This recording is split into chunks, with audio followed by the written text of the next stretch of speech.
Chapter 781, Improving the Symphony of Fate. You want to use your own method to advance, but the more you advance, the closer you actually get to your original self. The consciousness of the prismatic world still didn't understand why Saul was unwilling to return. If he wanted to become stronger, returning to the prismatic world and completely becoming a fate-line state seemed to be the fastest shortcut. Saul thought for a moment and replied, "Perhaps children will eventually become adults, but if we lose the process of growth, then I wouldn't be me anymore. You needn't be attached to you." The consciousness of the prismatic world didn't agree with Saul's viewpoint, but fortunately it wouldn't interfere with Saul's decision. Seeing the other party's attitude remained peaceful and even friendly, Saul also gathered courage to inquire, "May I ask you a few questions?" "Of course." "Fate, how should I address you?"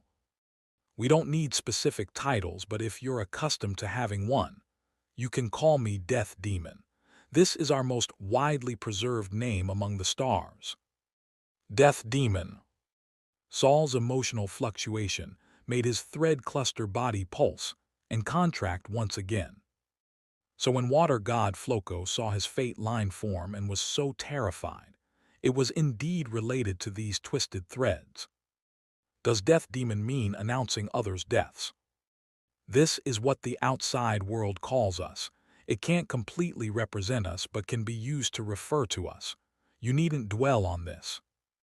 The Death Demon's rank was too high. Their self-awareness had already exceeded Saul's comprehensible range. If he wanted to know the outside world's view of death demons, he'd still need to understand through Floco. As for what Floco said about knowing more making it easier to attract their attention, there was no need to worry about that anymore. After all, Saul had already spoken with a death demon. With limited time to stay here, Saul didn't dwell on the death demon's identity and abilities, immediately beginning to inquire about matters related to himself. "I plan to use fate lines as the foundation for immortality to advance to 4th rank wizard, using the fates of others connected to me as supplementary energy. But I'm encountering a problem now. For the supplementers, should I choose a currently powerful being for connection, or should I choose a potentially promising target for connection?" Saul expressed his concerns. "If I choose a currently powerful being, they might discover my methods, break the connection, or reversely control me. The risk is great. But if I choose beings with great potential but currently weak, they might be destroyed before they can provide me much energy." If Saul successfully advanced to 4th rank, and the 5 targets connected by his symphony of fate were simultaneously destroyed, it would affect his condition, equivalent to having his vital point discovered, creating a possibility of being killed. The Death Demon quickly replied, "If you want to use fate lines as foundation to advance to 4th rank, you must understand the principle of how fate lines provide energy." Saul's grasp of this point was still very vague. Because his advancement plan was modified from the death weaving of the diary's former owner, some parts were still just his theoretical concepts on paper. Before the Symphony of Fate was completely formed, he could only establish connections with others but couldn't receive energy from their fate lines. Naturally, his understanding of fate lines' energy transmission principles was insufficient. Fortunately, the Death Demon was a very patient instructor. The power of fate doesn't lie in whether it's currently strong or weak, but in its changes. "Changes?" Saul pondered thoughtfully. "Regarding your concerns, first you must know that nothing is eternally indestructible. If you can accept this point, then consider how to minimize the impact of single providers of fate power on you." The Death Demon didn't give a clear answer, but Saul, who maintained high-frequency thinking, had already thought of something. "Reducing single providers' impact on me can actually turn functional targets into groups, but I can currently only establish connections with single targets." Seeing Saul thinking, the Death Demon remained silent. Only when the contemplating Saul's state began becoming unstable did he speak up to remind him. You should go back. Saul also noticed his mental power was somewhat dispersing, obviously from excessive consumption. Yes, I should go back. Thank you for your answers. May I leave a coordinate here? If you understand and are willing to bear the consequences. Saul naturally knew how dangerous leaving coordinates here was. But that was for others. For him, the risk was actually more controllable than the Stargate Council crossing stargates. This time Saul didn't hesitate, leaving a small section of his own fate line here as coordinates for future visits. This way, as long as he prepared sufficient energy, even without a fourth-rank wizard escort, he could come to the prismatic world again. Before leaving, Saul wanted to confirm one last thing. Lord Death Demon, when I came here, did any consciousness other than Peyer also follow? If so, could you help me eliminate it? Saul wasn't asking about Peyer. Peyer's consciousness hadn't followed, only her fate line was entangled by Saul and brought over. Moreover, Saul carefully protected Peyer's fate line inside his thread cluster. He feared the spiritual entity in his arms being polluted by this world. Although Peyer's main body survived in this world, it didn't mean remnant soul Peyer could also survive. Saul naturally had to protect her carefully. He was actually asking about Ophelia's mental power that had accompanied him. The other party claimed not to want direct contact with the prismatic world, but she definitely wouldn't give up the opportunity to explore this new world. This mental power wasn't under Saul's control. If the other party had also followed here, then Saul didn't intend to let Ophelia's mental power successfully return to convey information. The twisted threads overhead suddenly extended a loop, circling around Saul, who was also in thread cluster state. If you're referring to another consciousness slightly stronger than you and very close to you, it was already eaten when you entered. Eaten. And eaten the moment they entered. But the Death Demon hadn't mentioned this at all before. Perhaps for him, Ophelia's spiritual entity was like dust stuck to clothes, casually brushed off when entering the room. Not even worth specifically mentioning to Saul. I understand, thank you very much. Just as Saul finished transmitting the last character, he suddenly felt his brain buzz again. He opened his eyes and found himself back in Sky City, back beside the scorching fuel furnace. Mental power reached its limit, so the connection was directly severed. Saul looked up at the overhead shrouded in white mist. Lord Ophelia, are you still there? HMPH, not dead. Ophelia's voice wasn't very pleasant. Did you find the prismatic world? Thanks to you. What kind of power form is there? Saul smiled bitterly. Power beyond my understanding. Ophelia didn't doubt this. Her voice became somewhat ethereal. Power of too high a rank. Even receiving information becomes a difficult problem. Sure enough, wanting to borrow power from beyond the Stargate, knowledge barriers are the most difficult mountains to overcome. Chapter 782, I Can Do It Too. Ophelia, who had received no information from the prismatic world at all, sighed. But then she immediately asked, your connection to the prismatic world this time wasn't completely without gains, was it? Not at all. Entering the prismatic world again, I feel my understanding of energy has become somewhat clearer. The communication with the Death Demon couldn't be revealed to Ophelia, but future connections to the prismatic world could share some information with her. After all, the other party had put in considerable effort to help him, and Saul couldn't let others work for nothing. Besides, he still wanted to continue cooperating with Ophelia. When you experiment next time, I'm afraid I'll still have no gains.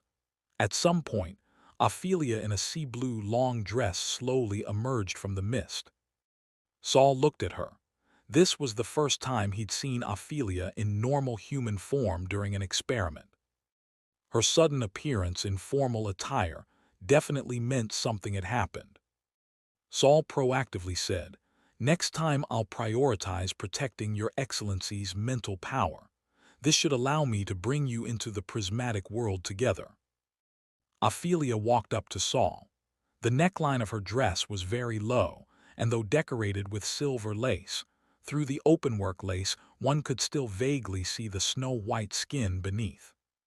As pale as her neck, she approached Saul until they were less than a meter apart. "You protect my mental power and bring me to that world." Saul frowned. "I'm not completely confident, but we can try." Ophelia gently shook her head. Each connection to the prismatic world means deepening ties with that side. Without knowing the other world's hierarchy, rashly deepening connections is also unwise. So we need to ensure as much as possible that I can smoothly enter the prismatic world next time, rather than having my mental power erased. Does the city master have other ideas? Saul could tell Ophelia should have another proposal. Ophelia smiled lightly. "Don't you already have a successful example by your side? We just need to replicate it."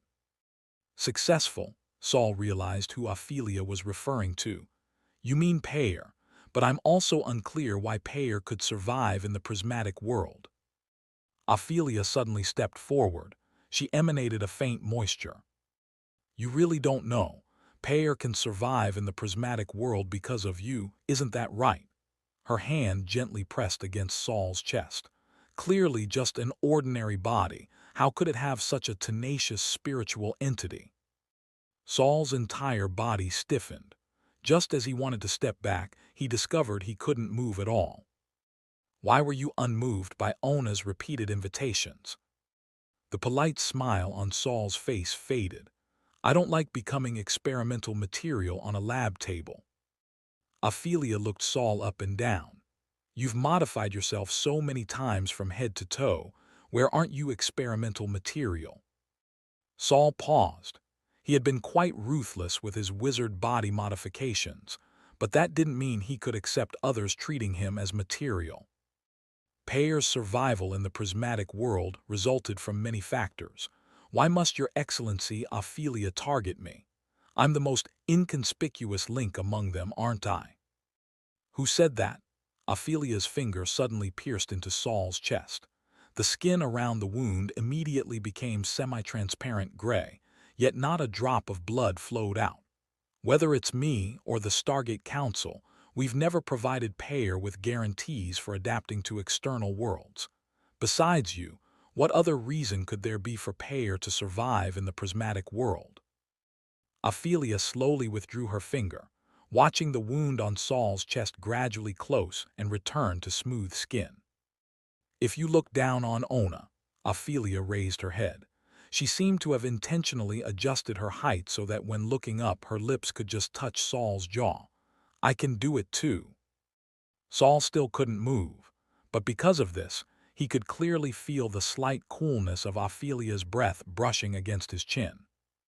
"I'm afraid of becoming a thick paste in Lady Ophelia's vase," Saul politely declined. Ophelia didn't care at all. She directly pressed against Saul, letting him feel the softness of her body. "You don't need to worry about that. I won't eat you, and I can simulate various organs. Whatever your preferences, I can satisfy them." Saul's mouth twitched. "How wrong that would make you." "Not wronged," Ophelia laughed carelessly. "This is an interesting experiment." Saying this, without waiting for Saul's agreement or refusal, Ophelia's finger touched Saul's robes. Saul's black wizard robes immediately turned into liquid of the same color, rolling off his body without wetting the shirt and pants underneath. Saul's breathing caught. Just as the other party was about to target his shirt, he suddenly spoke. "Actually, Lady Ophelia has always known there's no second half to the water god's biography, right?" Ophelia's movement stopped. "Are you trying to buy time?" "I'm just curious. Since Lady Ophelia already has a method to advance to 5th rank, why would you risk helping me connect to the prismatic world at this critical stage?" Ophelia lowered her hands. Who would complain about having too many advancement methods? Aren't you afraid I'll affect your current advancement plan, Lady Ophelia? Just one avatar, not enough to affect me. When I truly begin advancing, I won't have time to eat you. The woman raised her hand, lifting Saul's chin. You look quite delicious. Saul knew this Sky City master's interest in him came entirely from Payer's experiences, but studying his body was definitely not as important as advancement. But even if it was just a whim, Saul couldn't directly resist a fourth-rank wizard. May I consider it? No, Ophelia said the firm words gently. Then you should at least let me prepare, right? You're a fourth-rank wizard. I don't want to end up polluted, mutated into a pile of meat scraps afterward. Only then did Ophelia step back and release her restraint on Saul. You're right. I also don't want you to become a disposable tool. The other party seemed to return to a serious appearance. That subtle temptation disappeared, transforming back into a lofty queen's bearing. Ona said you've been at the Academy of Knowledge recently. Oh. Go to the Academy of Practice next. I'll instruct them to open a special research project to supplement your body. Sensing Ophelia's unrestrained gaze roaming over his body, Saul's face darkened. I can do it myself. Heh, don't be stubborn. I don't want you dying in my bed. After all, in a few months, don't you still have to go to the tribunal? Ophelia raised her hand and waved lightly. Saul was directly sent out of the fuel furnace room. Saul walked out of the white glass palace's main hall with a dark expression. Whether as a man or as a wizard, he couldn't tolerate others treating him as an experimental breeding ground. Brother Saul. Penny could also sense Saul's suppressed anger and spoke cautiously. Should we just run away? Chapter 783, Commanded to Grow Stronger. Penny knew Saul had been preparing escape routes for a few months. Running now would give them a high chance of leaving Sky City. Run! Saul stood at the main hall entrance, looking up at the bright moon in the sky, responding in his mind. Running now won't solve the problem. Fourth-rank wizards can teleport. Bait was more rational. Actually, as long as you're careful with your physical constitution, you shouldn't be polluted by Ophelia. You don't need to take this matter to heart. Saul slowly shook his head. If this were really a problem that could be solved by sleeping once, I wouldn't be so resistant. Where there's a first time being used, there will be countless more. That woman won't let me leave until she's thoroughly excavated the secrets in my body. Although Ophelia had already hinted she would let him leave within 2 months, so he could fulfill his promise to go to the tribunal. During these 2 months, Saul would definitely be exploited by her in every way possible. Moreover, Saul had quite a few secrets. The other party was currently willing to let him leave, but if Ophelia truly detected the abnormalities on Saul, she probably wouldn't let him go even if it meant breaking with the tribunal. Furthermore, she could completely pretend to let Saul leave, then secretly hide him away. At that point, Saul would be completely at others' mercy. Bait, it seems revealing the prismatic world's existence to a fourth-rank wizard was still too rash. Saul lowered his eyes. Bait didn't know he had already connected to the prismatic world in the recent experiment and successfully left coordinates. From now on, even without Ophelia's help, he could set up magical formations himself to connect to the prismatic world. So he didn't regret seeking out Ophelia, he just had some trouble to shake off now. Do you remember what Ophelia just said? That once she begins advancing, she can't entangle with me anymore. She won't have time to eat Brother Saul. Penny cruelly repeated the original words. Saul ignored this and clenched his fists. Then let's help her start advancing quickly. Isn't she following the water god's old path? Let Floco share some experience with her. Bait was puzzled. How will you do this? Across from them, someone silently approached. Saul sensed familiar magical fluctuations. and looked up to see Ona standing before him with a complex expression. Of course, first release the water god. We must accelerate the progress. Lord Saul, Ona's eyes faintly held anger, seeming even angrier than Saul. You should accept me. If you agree, I'll report to the city master immediately. We can conduct experiments anytime. I think you'd be more accepting of this approach. Seeing Ona so angry, Saul's own anger dissipated instead. It seems you already know. Saul rubbed his chin, examining Ona, who had lost her bright smile. But you look very angry.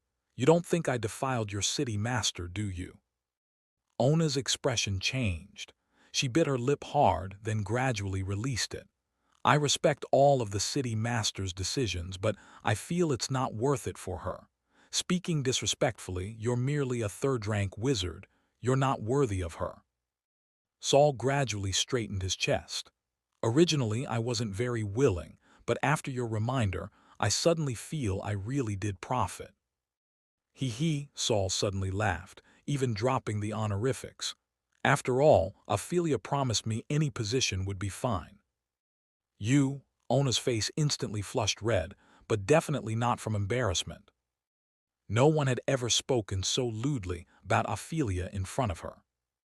Watching Ona about to explode with anger, Saul instantly restrained his smile. I can see that compared to fear, you actually revere Ophelia more. Ona knew she couldn't beat Saul and couldn't attack Ophelia's designated temporary companion, so she could only forcibly suppress her anger.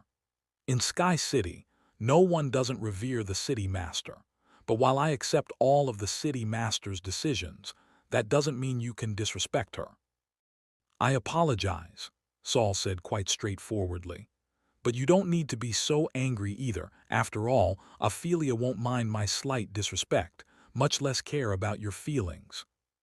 Saul stepped forward, stopping beside Ona as he passed her. He leaned close to Ona's ear. Wizards admire strength. I understand your feelings, but Ophelia probably can't see your existence. Once she advances to 5th rank, you'll be even lower than dust. You probably won't even qualify to appear before her. Ona didn't speak, but her expression was equally unpleasant, just changing from anger to suppression.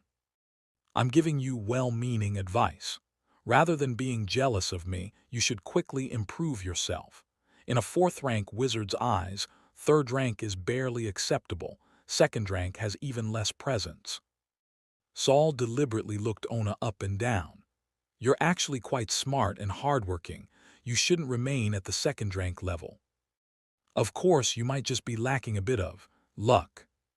After speaking, Saul no longer observed Ona's reaction and strode away. Bates' light laughter reflected on the black pages. You're forcing a 2nd rank wizard to pray to the white porcelain cat for good luck. But water god Floco's influence on 2nd rank wizards is probably minimal, right? Saul continued walking forward, expressionless. The night breeze constantly teased his thin shirt, making the damage to his chest clothing abnormally obvious. He said in his mind, Floco indeed doesn't have that much influence, but I can make him have it. After all, luck is something you can't see or touch. Sometimes psychological effects are more powerful than actual material influences. It just depends on whether you know how to utilize it. Saul walked all the way to the white glass palace platform, where a flying carriage was waiting for him. It seems you're about to target high-rank wizards. What will you do next? Do you need me to go out and help? Of course. Saul was unceremonious. Just right. My arrangements at the Academy of Knowledge are complete, but I need you to help monitor the follow-up to ensure things develop according to plan. What about you? Me? Of course I'm going to the Academy of Practice to spread the cat's gratitude and get stronger under orders. Brother Saul is going to be kept by a woman again.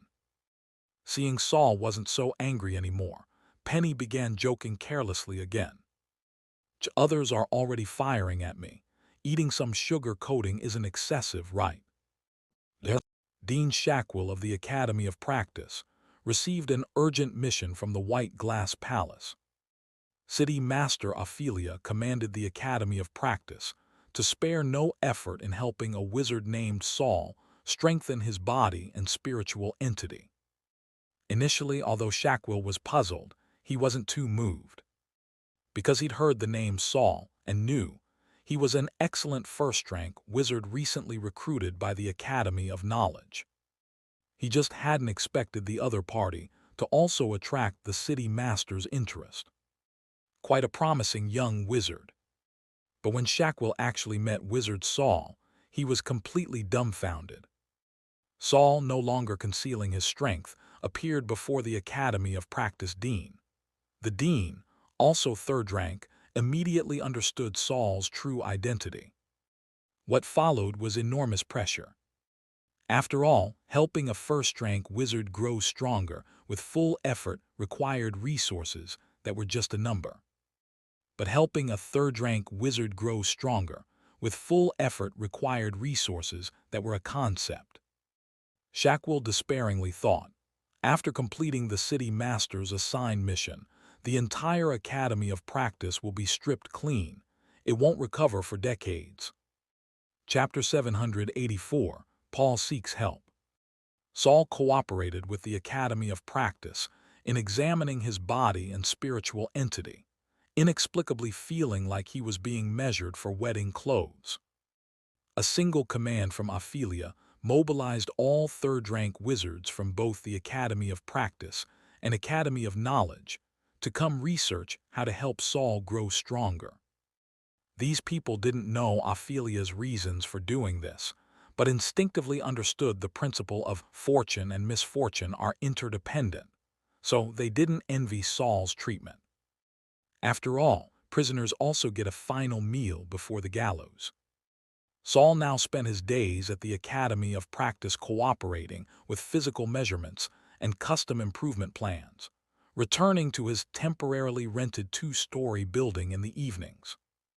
He returned to the building mainly to communicate with Nathan about the white porcelain cat matters. The cat's gratitude had now spread widely among Sky City's lower levels.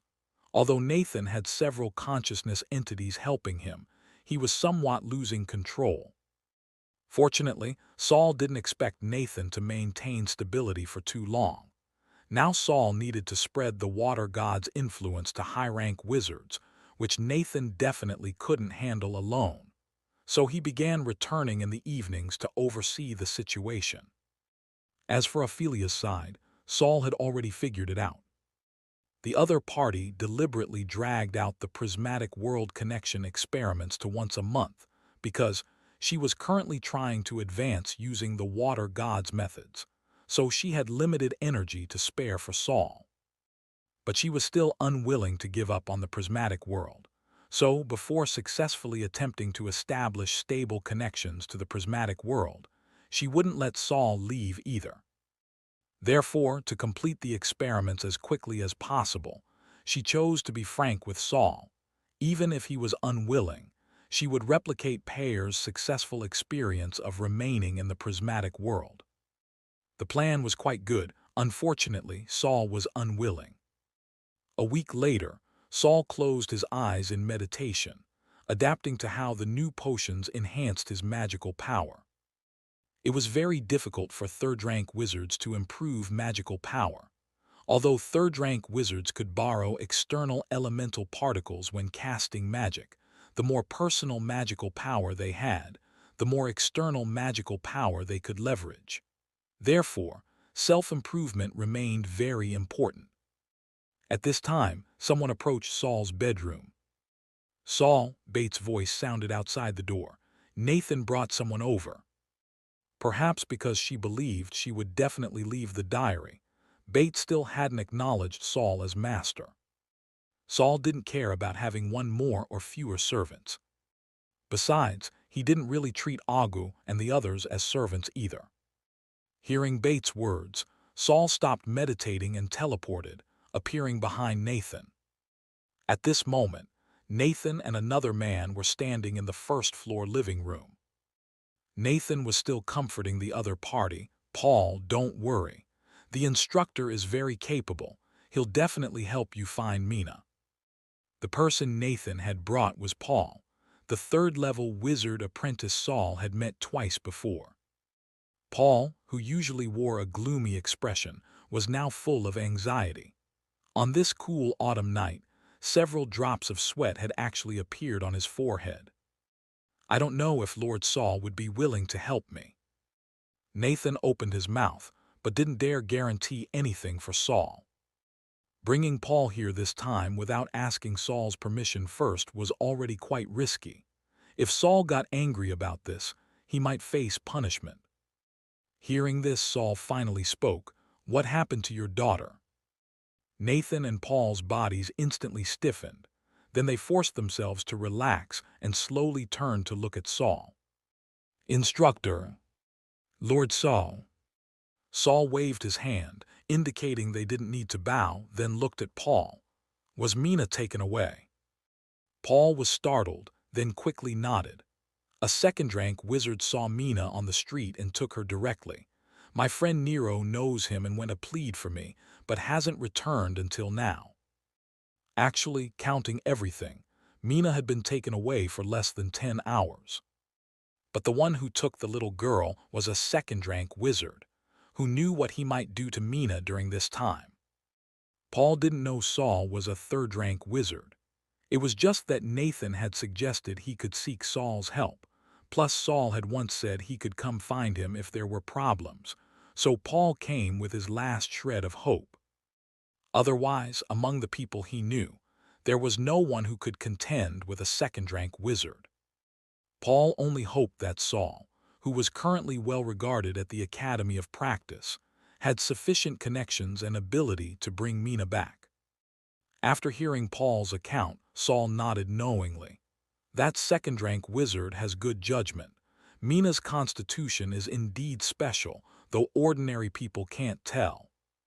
Paul's hands, hidden in his sleeves, suddenly clenched tightly. He had always been aware of his daughter's special nature, but the child was still too young to begin studying magic. Before Mina became a wizard apprentice, her talent was actually her hidden danger. Such tempting mental power talent would definitely attract wizards competing to crack open her skull. So Paul had always carefully hidden Mina, trying not to bring her to places with many wizards. This was also why he had taken the job of escorting ordinary people on airships, work without much profit. But he hadn't expected Saul to disguise himself as an ordinary person and ride the airship, and to have already recognized Mina's special nature. Of course, he had even less expected that after bringing Mina to Sky City, they wouldn't be able to return.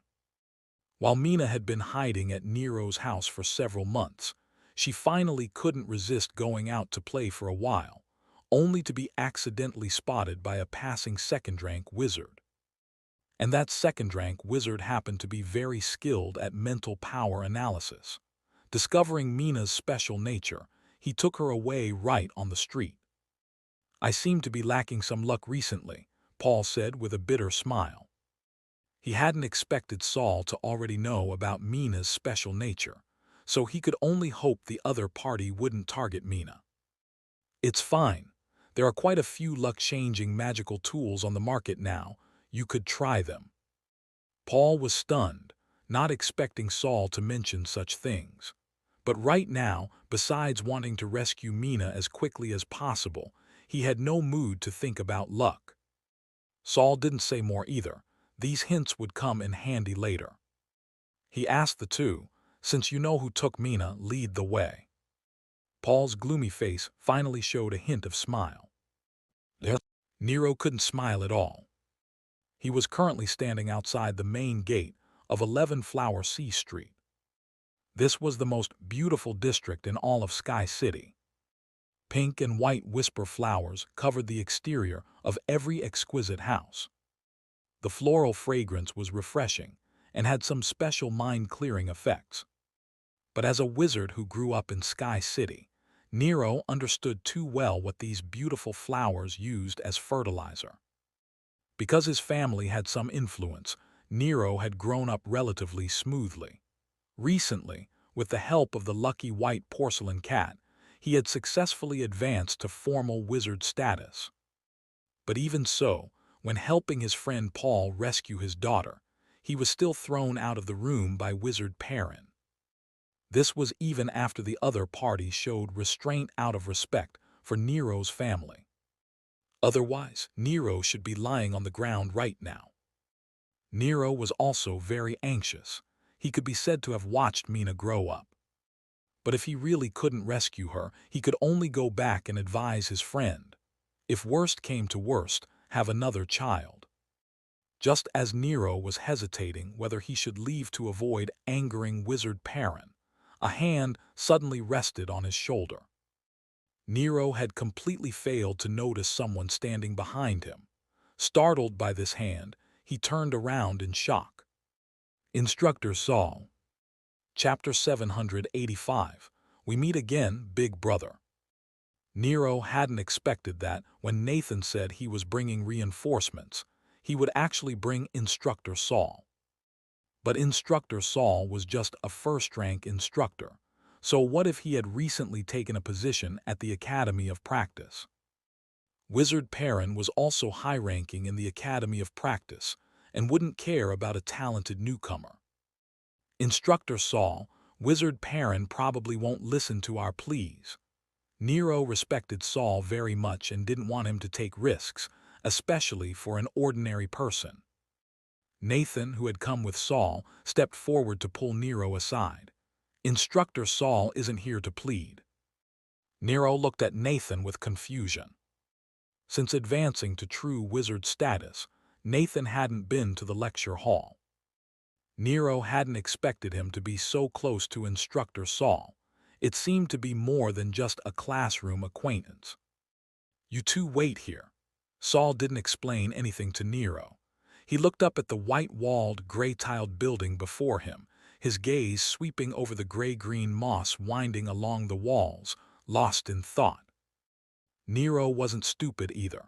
From Nathan's reaction and Saul's bearing, Instructor Saul seemed more complex than he appeared. He had just successfully advanced to first-rank true wizard, but looking at Saul still felt unfathomable. Perhaps Instructor Saul was more than first rank. Saul had the two wait outside while he stepped into the house before him. The exterior of this house used plants and architectural patterns to set up very subtle defensive and warning formations. Though these formations could resist wizards below second rank, they had little effect on Saul. He had several methods to enter without alerting those inside. However, for Mina's safety, Saul chose the most concealed method. He raised his hand, and a silver butterfly gracefully emerged from his fingertip. The butterfly started only rice grain sized, then grew larger and larger until it was palm-sized.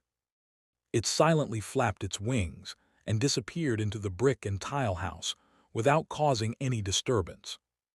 The two newly advanced formal wizards nearby looked blankly at the empty space between Saul and the house. They seemed to have seen something, yet seemed to have noticed nothing, dazed and confused as if they had dozed off in the middle of the night. In a dark room, a wizard with graying hair, disheveled beard, and rough skin, as if burned by fire, stood before an experiment table splattered with blood. On the experiment table lay the little girl he had brought back today.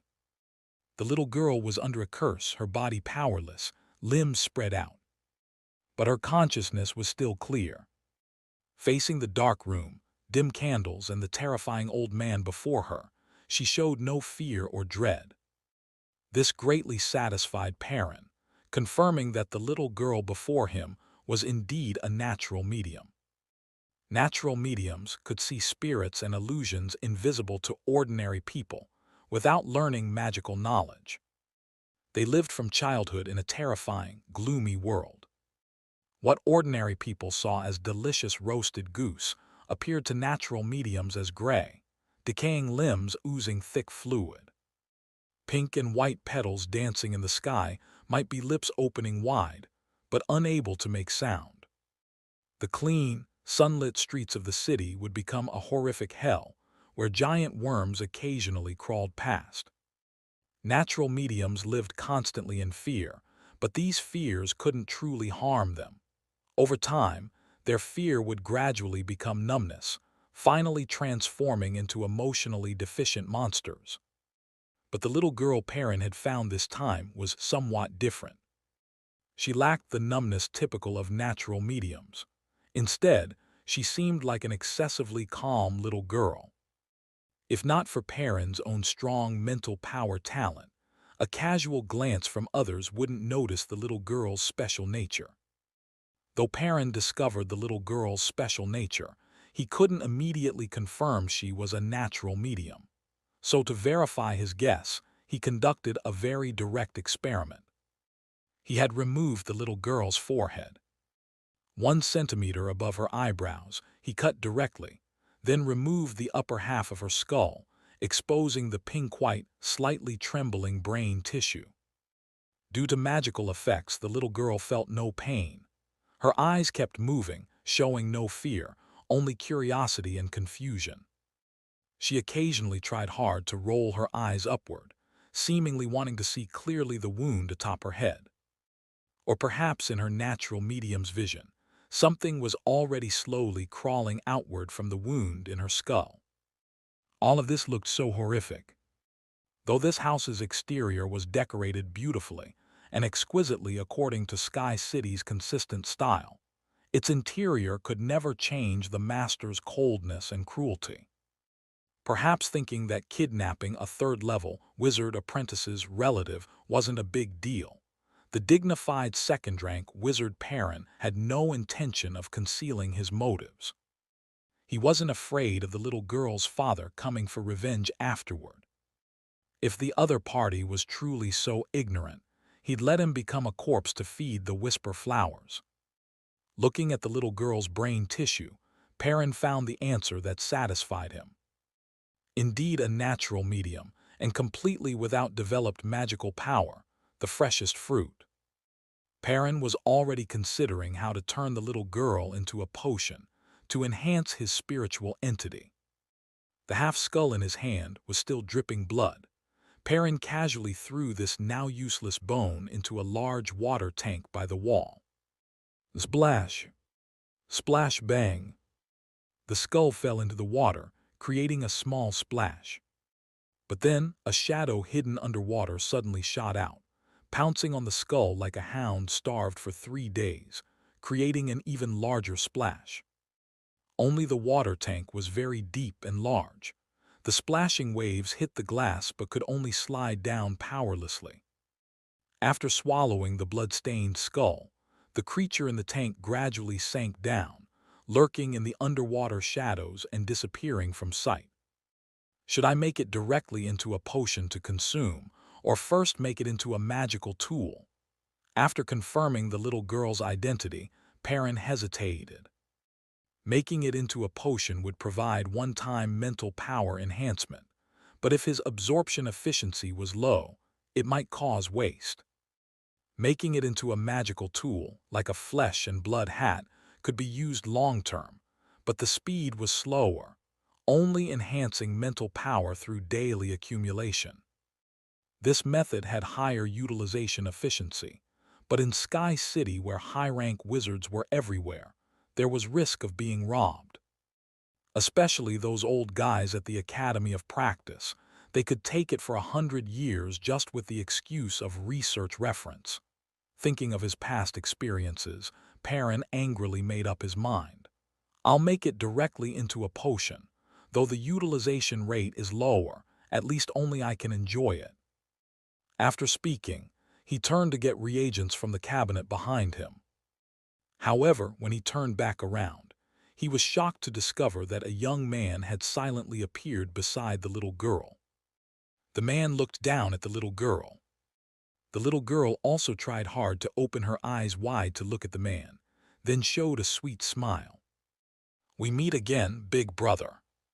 Chapter 786, Looking for Your Guardian. Does it hurt? Saul looked down at Mina. He had received the news too late. Or rather, this second-rank wizard had acted too quickly. By the time he found the little girl, she was already on the experiment table with half her head cut off. But the little girl seemed to feel no pain at all, nor was she afraid. She just smiled foolishly upon seeing Saul. "It doesn't hurt, big brother." The silver butterfly invisible to others danced in the air, making tusk-tusk sounds with its mouth. "Oh my, this little girl is a natural medium. If ordinary wizards ate her brain, their spiritual bodies could undergo secondary development. Brother Saul, do you want to try? Although you're so powerful it might not improve you much, even fly meat is still meat." As a nightmare butterfly, Penny had no sympathy for humans and immediately thought about having Saul eat the little girl. However, when Penny spoke, Mina accurately shifted her gaze toward the silver butterfly. "The little butterfly can talk." Saul habitually wanted to pat the little girl's head, but looking at that pink, soft tissue, he lowered his hand. "You can see the nightmare butterfly." Mina wanted to nod but couldn't move. Nightmare butterfly, that's such a pretty name. She glanced at the silver butterfly again, then turned her dark eyes toward Saul. "Big brother, are you going to eat me?" "Still considering it." Mina blinked. If Big Brother wants to eat Mina, Mina would still be happy. But could Big Brother let Mina say goodbye to Daddy? Penny landed on Saul's shoulder. "Oh my, the little girl complimented my name. How about it, Brother Saul? Let her say goodbye to her daddy." Saul ignored Penny and only said to Mina, "Your daddy might be very sad seeing you like this." "It's okay," Mina said. "Daddy said that as long as we say goodbye, we'll definitely meet again. After I say goodbye to Daddy, we'll meet again in the future. Maybe Daddy's next child will also be me." Saul silently watched Mina, listening to her words that were either innocent or eerie, seemingly still hesitating.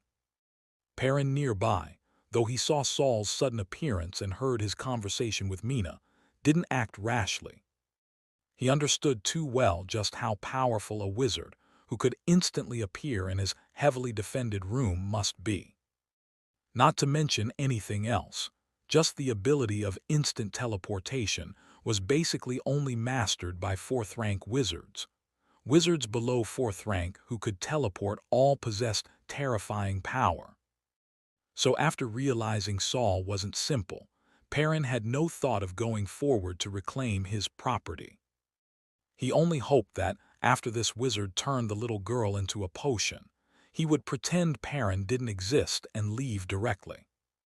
Just then, he suddenly saw the male wizard glance at him. Then the world before his eyes suddenly changed. It became a bizarre world filled with various colors. In this world, he had become a tangled mass of threads.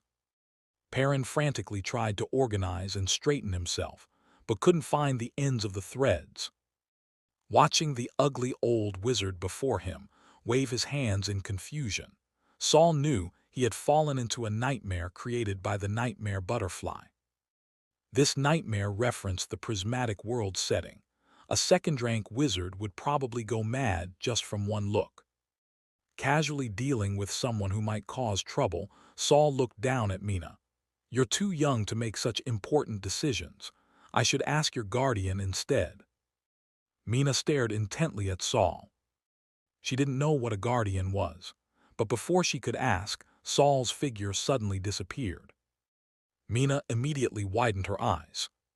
She didn't know if she was seeing another illusion that Daddy had mentioned. She wanted to reach out and grab where Saul had just been, but couldn't move a finger. Just as Mina was confused, Saul's figure abruptly appeared in the original position. Beside him was a man with bloodshot eyes, extremely exhausted. "Mina!" Paul, who had been left at Nero's house waiting for news, hadn't expected Saul to suddenly appear before him. He had no time to think much, and only wanted to ask if his daughter had been found. But Saul said nothing, only placing a hand on his shoulder. Then Paul's vision became infinitely stretched lines. He immediately felt dizzy and nauseous, his brain and skull constantly colliding, as if about to explode the next second. Just as he could barely endure it, the world before him returned to normal. But Paul never imagined that before he could recover from the dizziness, he would see a scene that made his eyes split with rage.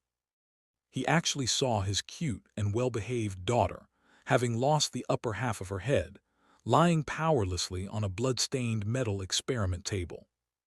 Mina! He wanted to step forward and hold Mina, but the dizziness from the instant teleportation made his knees buckle, and he was about to fall. At the critical moment, Saul grabbed Paul and tapped his forehead. Paul, whose mental power was frantically trembling and about to collapse, suddenly calmed down considerably. He powerlessly turned to look at Saul. The shock and anger that had first surfaced upon seeing Mina transformed into endless sorrow and heartbreak. "Lord Saul, please save my daughter." Tears and snot flowed unrestrained. This pitiful father no longer showed any trace of his former cold and aloof temperament. Saul released him and crossed his arms. "I brought you here to confirm. Do you still want this daughter?" Normally, hearing such a question, Paul would definitely be furious. Even facing a wizard of unknown power, he wouldn't give them a pleasant expression. But seeing Mina's current state, he couldn't spare the energy to consider how hurtful Saul's question was, and nodded repeatedly. "I want her, I want her." Saul nodded and looked at Mina. Mina wasn't looking at Saul anymore. She stared at her father, watching Paul cry so hard he lost all dignity. Her little mouth turned down as if she too wanted to cry. Not wanting to watch one big and one small cry together, Saul quickly said, "Wanting her comes in two forms.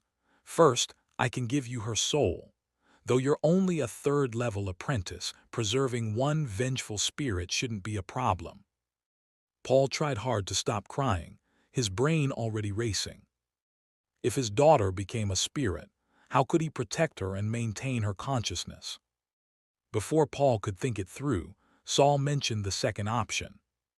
"The other way, I can guarantee she lives, but her form, appearance, and physical attributes will probably undergo tremendous changes.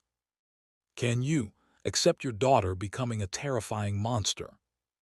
Paul suddenly looked up, his lips trembling, but he didn't hesitate for more than a second.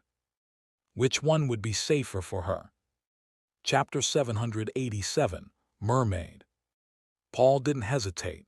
He only wanted to choose the best rescue method for Mina. But he forgot that even though Mina was a little girl lacking fear, she still cared particularly about her appearance. Mina doesn't want to become a monster. Mina looked at her father, then at the big brother beside her, pouting. Mina doesn't want to become an ugly monster. If you ignored the brain tissue still trembling atop the little girl's head, this scene would be very endearing. Saul's hand reaching toward Mina paused, and he sighed lightly. "All right, I won't let you become an ugly monster." He said to Paul, "Go wait outside." Paul wiped away his tears. He originally wanted to stay and help, and also wanted to watch over Mina constantly. Hearing Saul's words, he said anxiously, "Instructor Saul, please let me stay and help." Saul glanced at him sideways. What help could a third-level apprentice be here? Paul wasn't usually indecisive, but today involving his daughter, he could only steel himself to continue pleading. But just as he opened his mouth, before he could utter a word, he felt the world spinning. When his vision stabilized again, Paul found himself outside the room. Across from him, his friend Nero and Nathan were both looking at him with shock. "Paul, when did you come over?" Paul couldn't explain clearly either. He looked back in bewilderment at the tightly closed door, finally understanding that Wizard Saul disliked him staying in the room and had directly expelled him. He wanted to rush back into the room, but thinking of Saul's recent words, his clenched fists couldn't be raised. Third-level apprentice, too weak. Saul had penny-hypnotized Paul, and throw him outside the room to avoid interference. Then he looked down at Mina, considering how to save this little girl. After thinking for a moment, he quickly reached a preliminary decision and walked to the old wizard trapped in a dream, searching the room for suitable materials. After walking around once, Saul came to another wall. Here was a massive water tank. The glass sides were covered with dark green algae, completely obscuring the bottom. But judging from the occasional bubbles and water surface ripples, something was living at the bottom. Such a large tank, it wouldn't be housing something like a great white shark, would it? Saul curiously extended his mental power into it. However, the image fed back to his consciousness shocked Saul slightly. Inside this massive water tank was actually a mermaid. Judging by its form, it was the beautiful kind from fairy tales: human upper body, fish lower body. Not some other bizarre combination of human and fish. Saul raised a finger and directly pulled the old wizard over. Penny ended the old wizard's dream at just this moment, though he was still dazed and not fully conscious. "Did you modify this mermaid?" "No, no," the old wizard could barely stand. "I bought this mermaid from Nefrit continent." Nefrit still has mermaids. Saul had never heard of or seen the mermaid race. In fact, the current wizard world had pitifully few creatures of other races. He had only seen other races imprisoned by the old witch in the borderland. The appearance of the abyssal eye, combined with various experiments wizards conducted for advancement, caused the number of other races in this closed world to dwindle. No one here talked about species diversity. Saul dipped his finger into the tank. The water ripples immediately attracted the attention of the creature at the bottom. A black shadow instantly jumped out at extreme speed, its afterimage approaching Saul's finger, apparently taking it for new food. However, when sharp teeth bit Saul's finger, they found that though it dented slightly, there were no signs of tearing or breaking. The mermaid bit down hard on the finger, unwilling to let go. Thus, this mermaid that had survived in the tank for who knows how long revealed its true appearance before Saul. Or rather, her appearance. The female characteristics on her chest were very obvious, without the concealing shells from fairy tales. If not for the fact that she had 2 pairs of breasts, the scene would be quite beautiful. The mermaid before him had a deep blue tail with scales whose edges were unusually sharp, seemingly usable as weapons. When not opening her mouth, the mermaid's head could still be considered a beautiful woman's. After opening her mouth, she revealed 2 rows of sharp, pointed teeth, with lips receded behind bright red gums to maximize jaw movement. Simply put, still as a maiden, moving like a demon. Saul let her bite his finger while carefully examining the mermaid, his expression gradually becoming strange. The silver butterfly landed on his head, wings opening and closing. "Brother Saul, if you keep daydreaming, that little monster over there is going to die." Saul snapped back to attention and flicked his finger lightly, sending the mermaid back to the tank bottom. This mermaid has quite a variety of pollutions. The nightmare butterfly hadn't noticed the abnormalities on the mermaid. It flew in for a circle. Really? My goodness. How did she manage to have so many pollutions without serious mutation, and her mind seems quite normal too. The old wizard Perrin had even recovered somewhat. Though he didn't recognize Saul, he knew he was no match for the person before him and began thinking about how to survive. This type of mermaid was bred by the tribunal, with 100 years of history. Their greatest feature is that even after absorbing much pollutions, they won't completely mutate.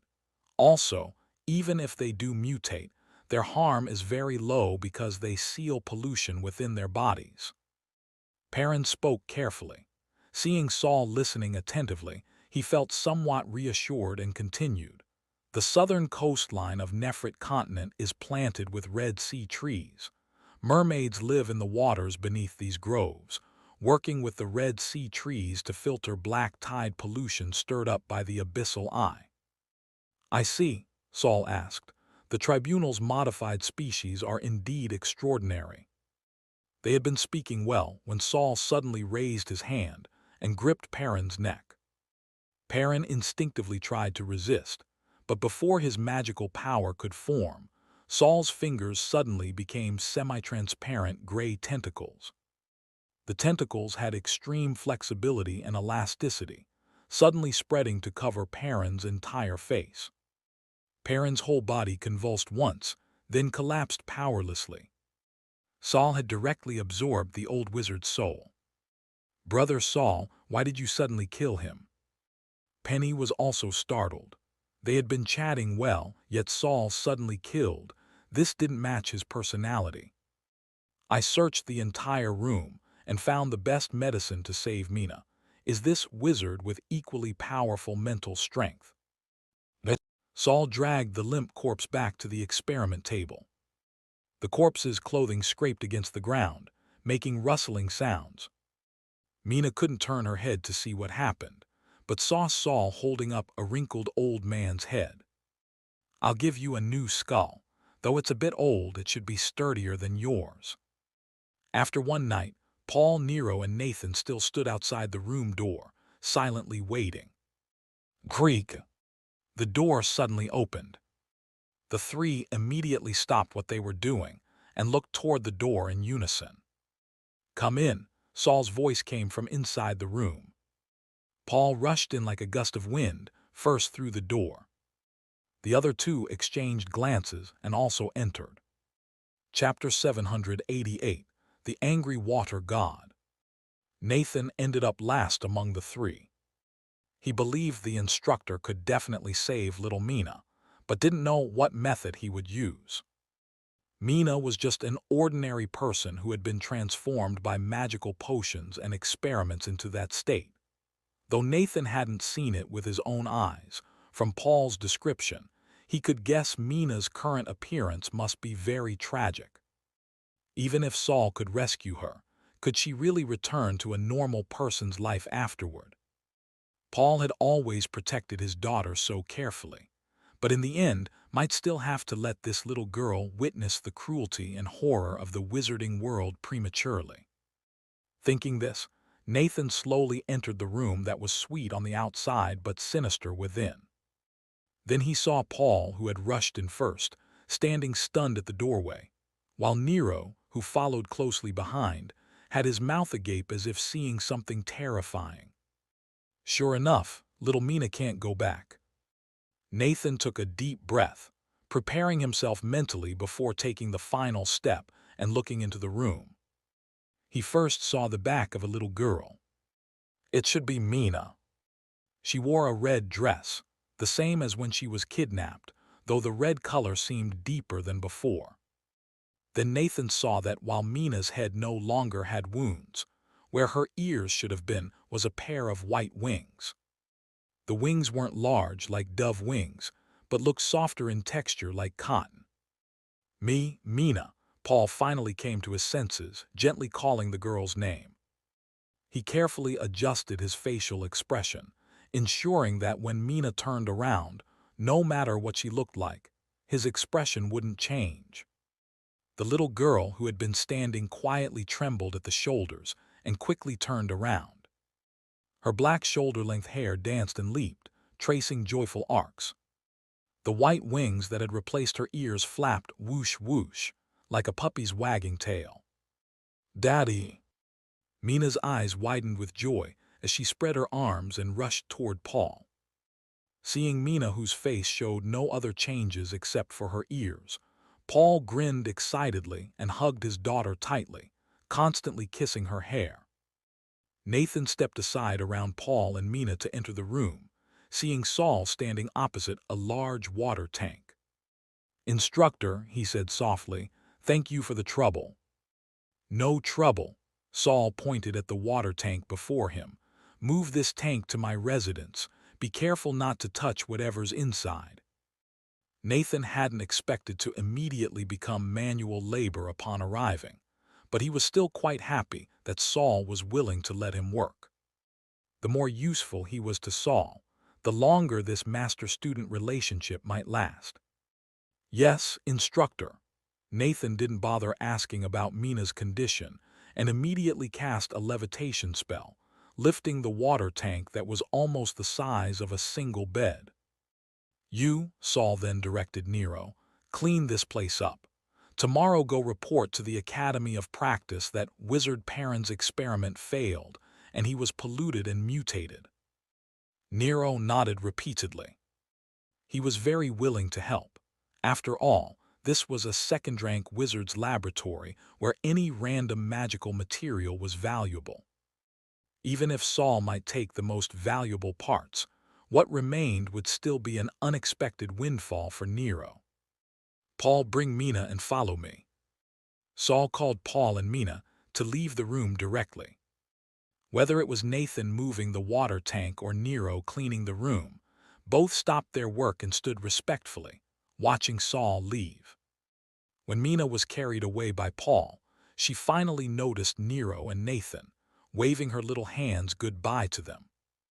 Seeing that Mina's temperament seemed unaffected, and she remained as well-behaved and cute as before, even Nathan couldn't help but show a relaxed smile. However, his smile had only half-bloomed when it froze in place.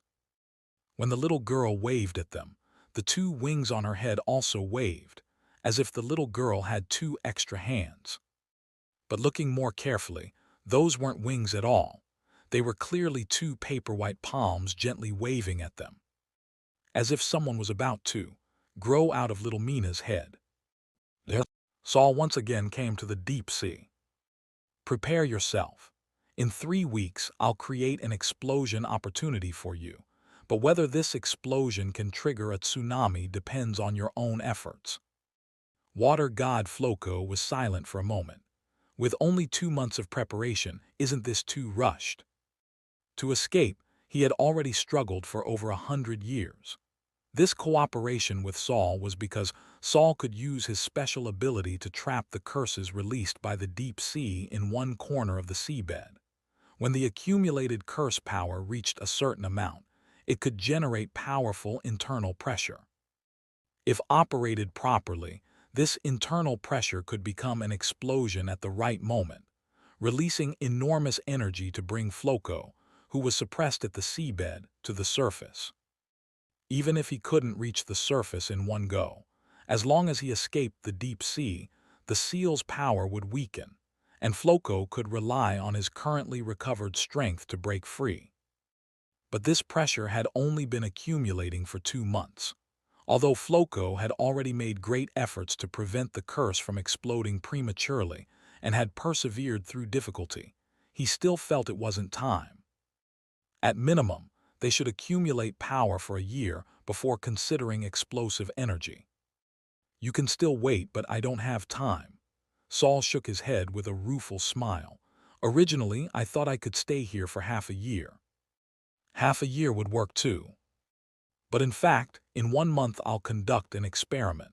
Before this experiment, Ophelia might discover my secret of helping you escape while preparing. She's currently using your original advancement method to attempt advancing to 5th-rank wizard.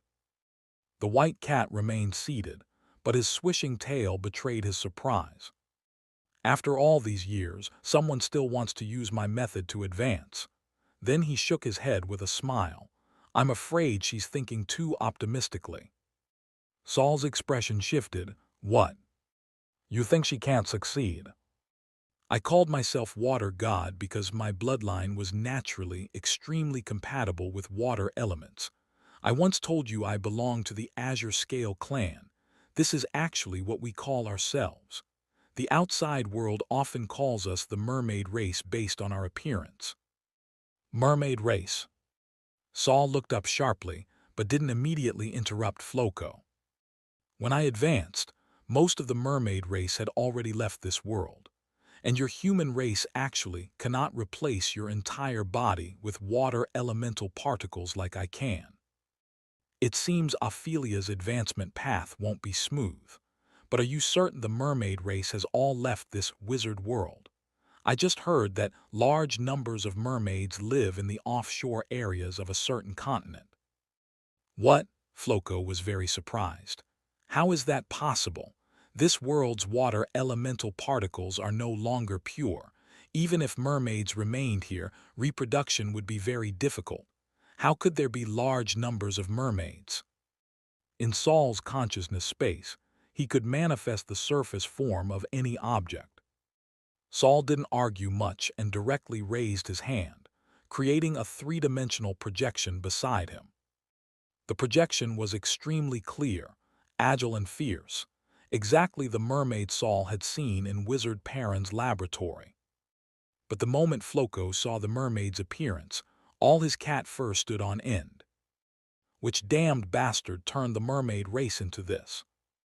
Chapter 789, Cat and Fish. Paul took Mina back to his temporary residence. Although it seemed Mina's appearance had only changed at the ears, Paul clearly understood his daughter was no longer an ordinary little girl. Mina, with her two snow-white ears, fell asleep on the way home. After Saul gave Paul some instructions on how to care for Mina's body going forward, he instantly vanished.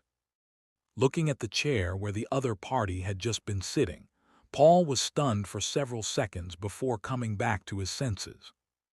Then he walked to Mina's bedside and crouched down, looking at the sleeping Mina and the two small wings atop her head. He raised his hand, wanting to stroke his daughter's hair as he used to. However, the wings that had been very quiet suddenly lifted up, their feathers spreading apart, resembling a pale human hand trying to grasp Paul's approaching hand. Paul's arm froze in place, ultimately not daring to continue touching. My little Mina has indeed become a little monster. When saying this, Paul's voice carried regret and resignation, but notably no fear. Daddy needs to work hard too. Being just a third-level apprentice isn't enough to protect Mina. Good that you have this awareness. Saul's voice suddenly sounded behind him. Paul's heart tightened. He quickly turned around to find Saul somehow sitting in the chair he had just occupied, as if he had never left. Lord Saul, Paul bowed respectfully.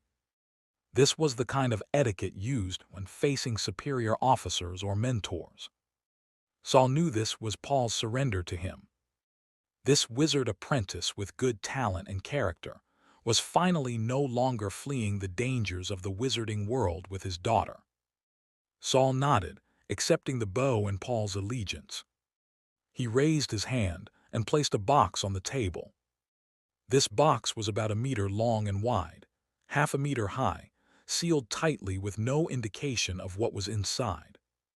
It was completely quiet, making no rattling sounds when it gently touched the table's surface. Keep this with you for now.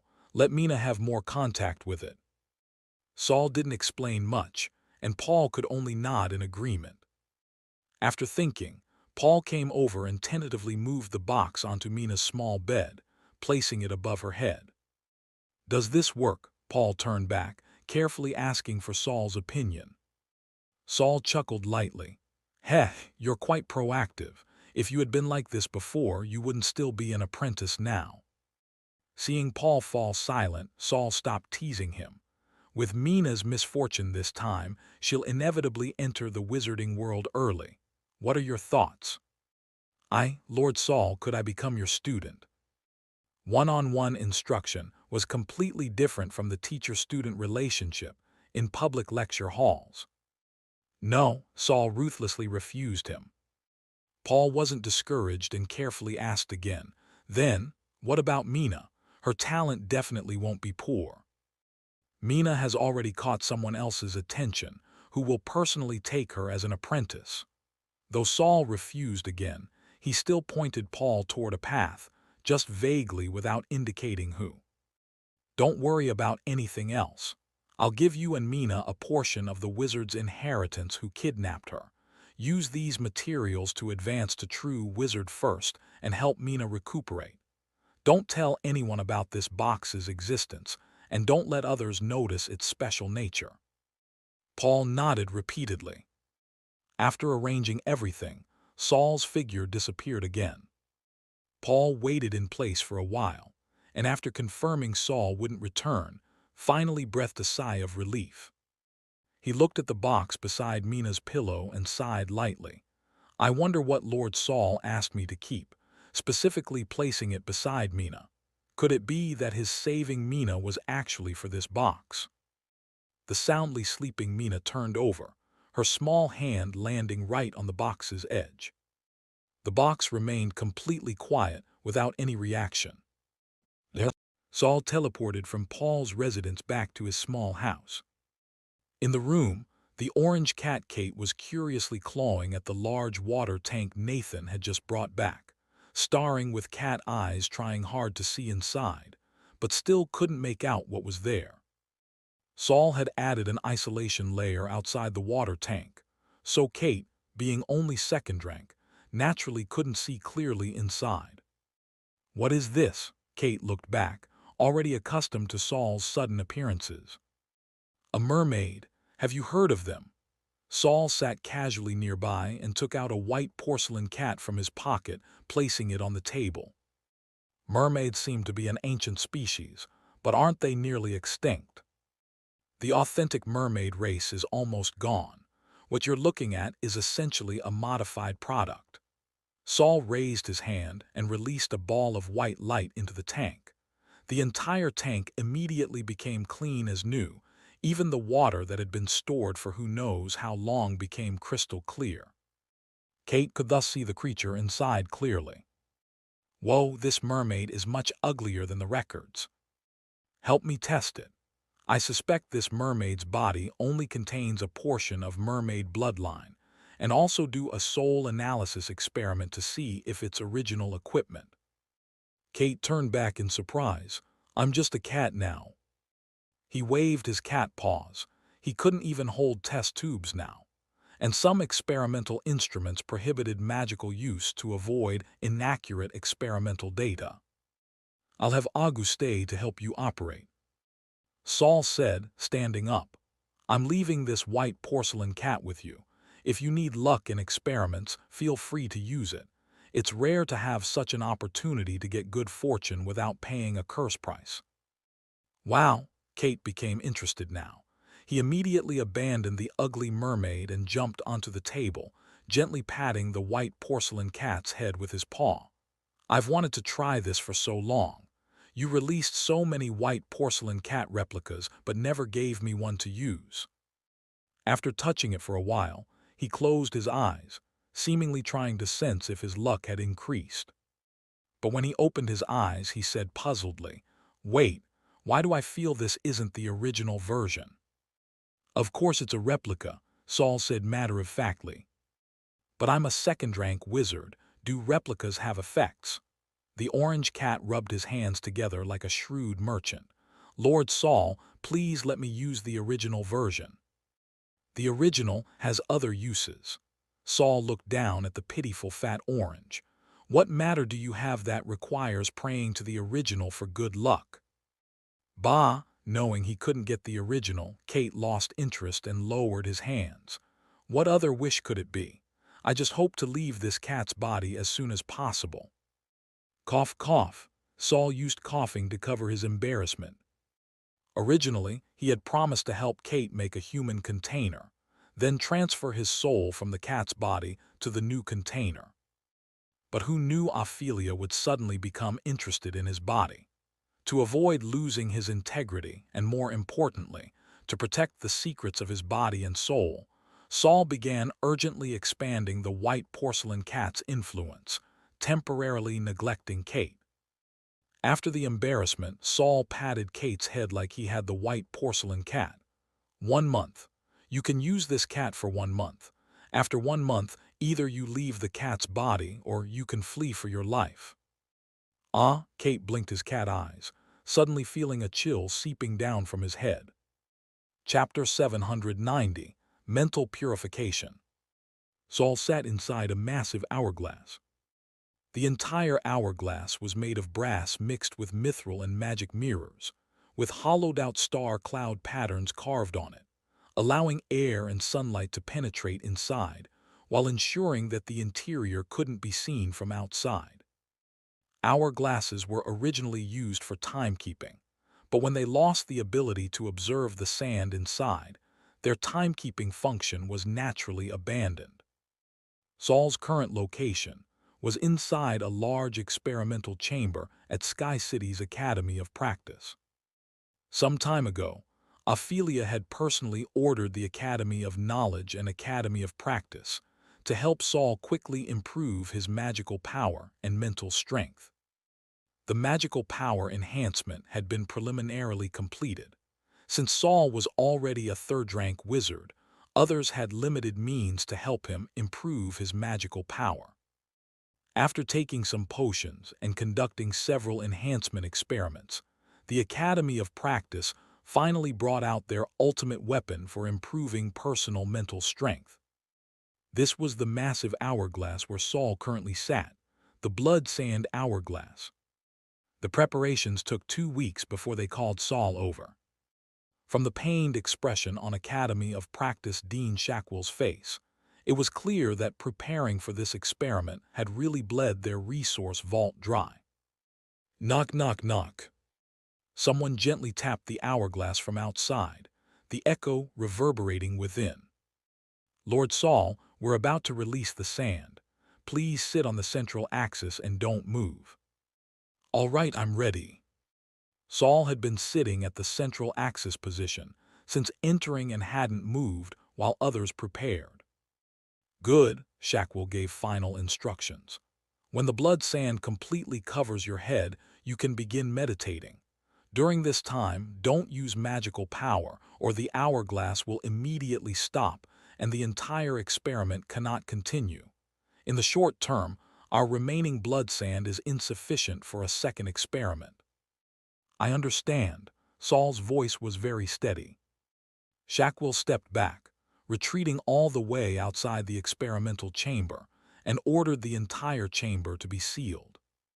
This was to prevent other people's magical power from entering the experimental chamber and forcing the instruments to shut down. Actually, to ensure the experiment went smoothly, normally they should have put magic-prohibiting shackles on the wizard sitting inside the hourglass.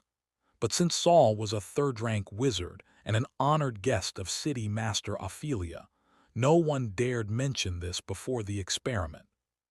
Even if they ended up wasting large amounts of blood sand, it was better than being rescented by a powerful third-rank wizard. When the experimental chamber was completely sealed, Shackwell directed his subordinate wizards to operate a massive metal lever, opening the sand release valve. As the metal lever was pulled down, inside the experimental chamber, a pipe above the metal hourglass opened. Crystal red fine sand fell from the pipe into the upper half of the hourglass. After nearly filling the upper half, the pipe stopped releasing sand.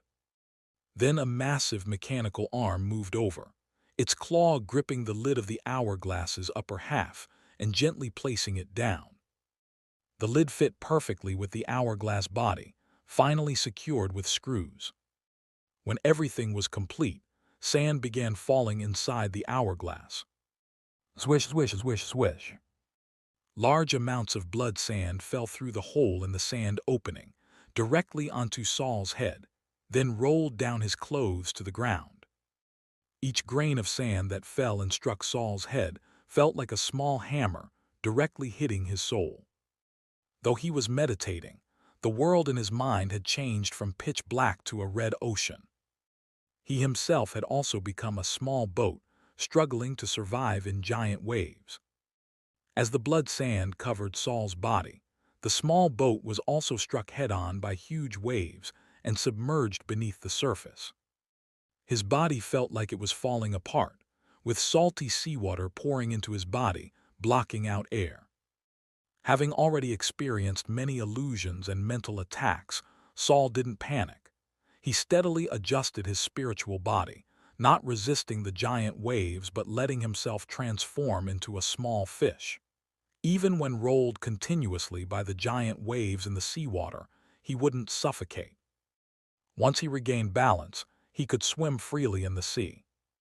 At this time, The blood-red sand in the hourglass had also covered Saul's head. Shakwell, who had been carefully observing from outside, immediately ordered, "Invert the hourglass." Several strong wizard apprentices struggled to pull two brass chains. The chains made clatter-clatter sounds, driving the gears overhead to turn continuously. The massive hourglass in the experimental chamber slowly inverted. Finally turning upside down, Saul moved from the bottom of the hourglass to the top. However, a miraculous scene occurred. Despite not using any magical power and having no fixing facilities, Saul still sat in his original position. Even though he was upside down, he didn't fall. The sand covering him obeyed gravity and rustled downward.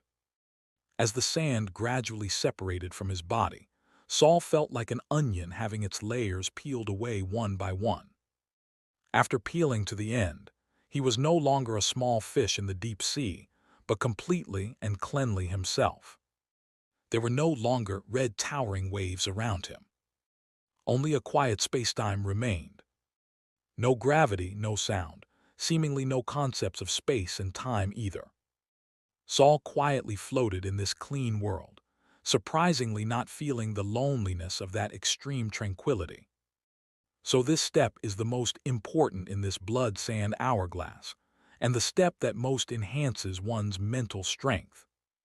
This thought flashed through Saul's mind, then he quickly emptied it.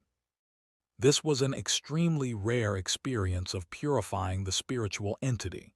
He must treasure every minute and second. Thinking too much would actually affect the results.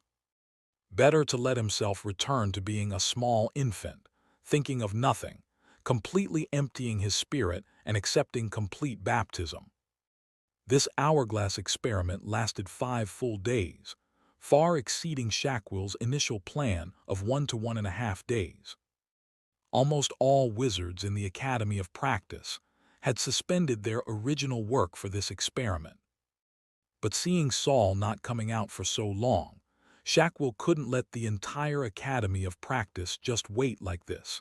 So on the second evening, he sent others back while personally guarding outside the experimental chamber as the experiment's organizer. It wasn't until the evening of the 5th day that Saul emerged from inside the hourglass.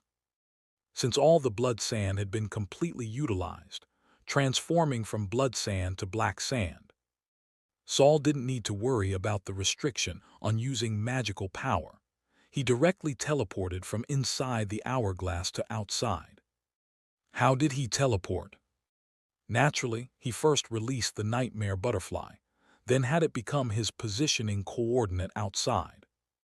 Due to the appearance of powerful magical fluctuations, the sand grains that had originally become black sand suddenly cracked open with crackling sounds. As Saul's figure appeared outside the hourglass, the interior sounded like 1,000 firecrackers going off simultaneously, rumbling loudly. My hourglass, Academy of Practice Dean Shakwell's mouth twitched, his heart bleeding.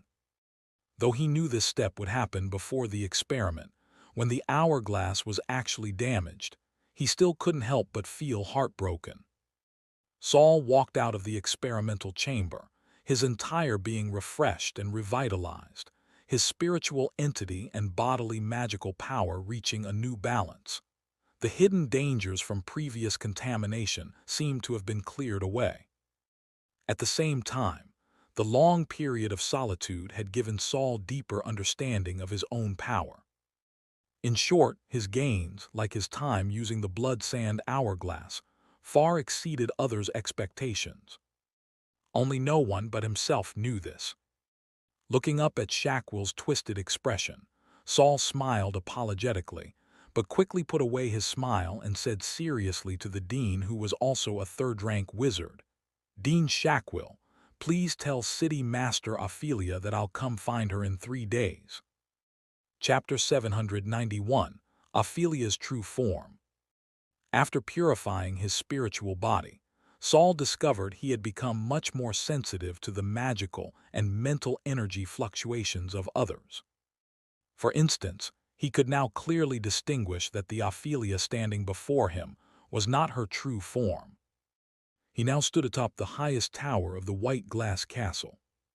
This was also the tallest building in all of Sky City. The massive tower had enormous floor-to-ceiling windows on all four sides, along with a huge instrument resembling an astronomical telescope, presumably used for observing the sky, though it was more likely a magical device designed to observe stargates. "Why come here?" Saul asked, his hands hidden beneath his black wizard's cloak as he stood before the floor-to-ceiling windows. Outside the window stretched winding mountain paths, flanked by multi-story buildings of various styles. The pink-white whisper flowers had not withered even in autumn, thriving eternally under the nourishment of wizard flesh and blood. Petals danced in the wind, drifting all the way to the edge of Sky City. The once bustling skyport had seen no airships coming or going for months, appearing somewhat desolate. In the distance hung a clear full moon. It seemed to hang distantly in the sky, yet also felt within arm's reach, as if one could simply lift their hand and pluck the jade disk-like bright moon from the heavens to tuck into their chest.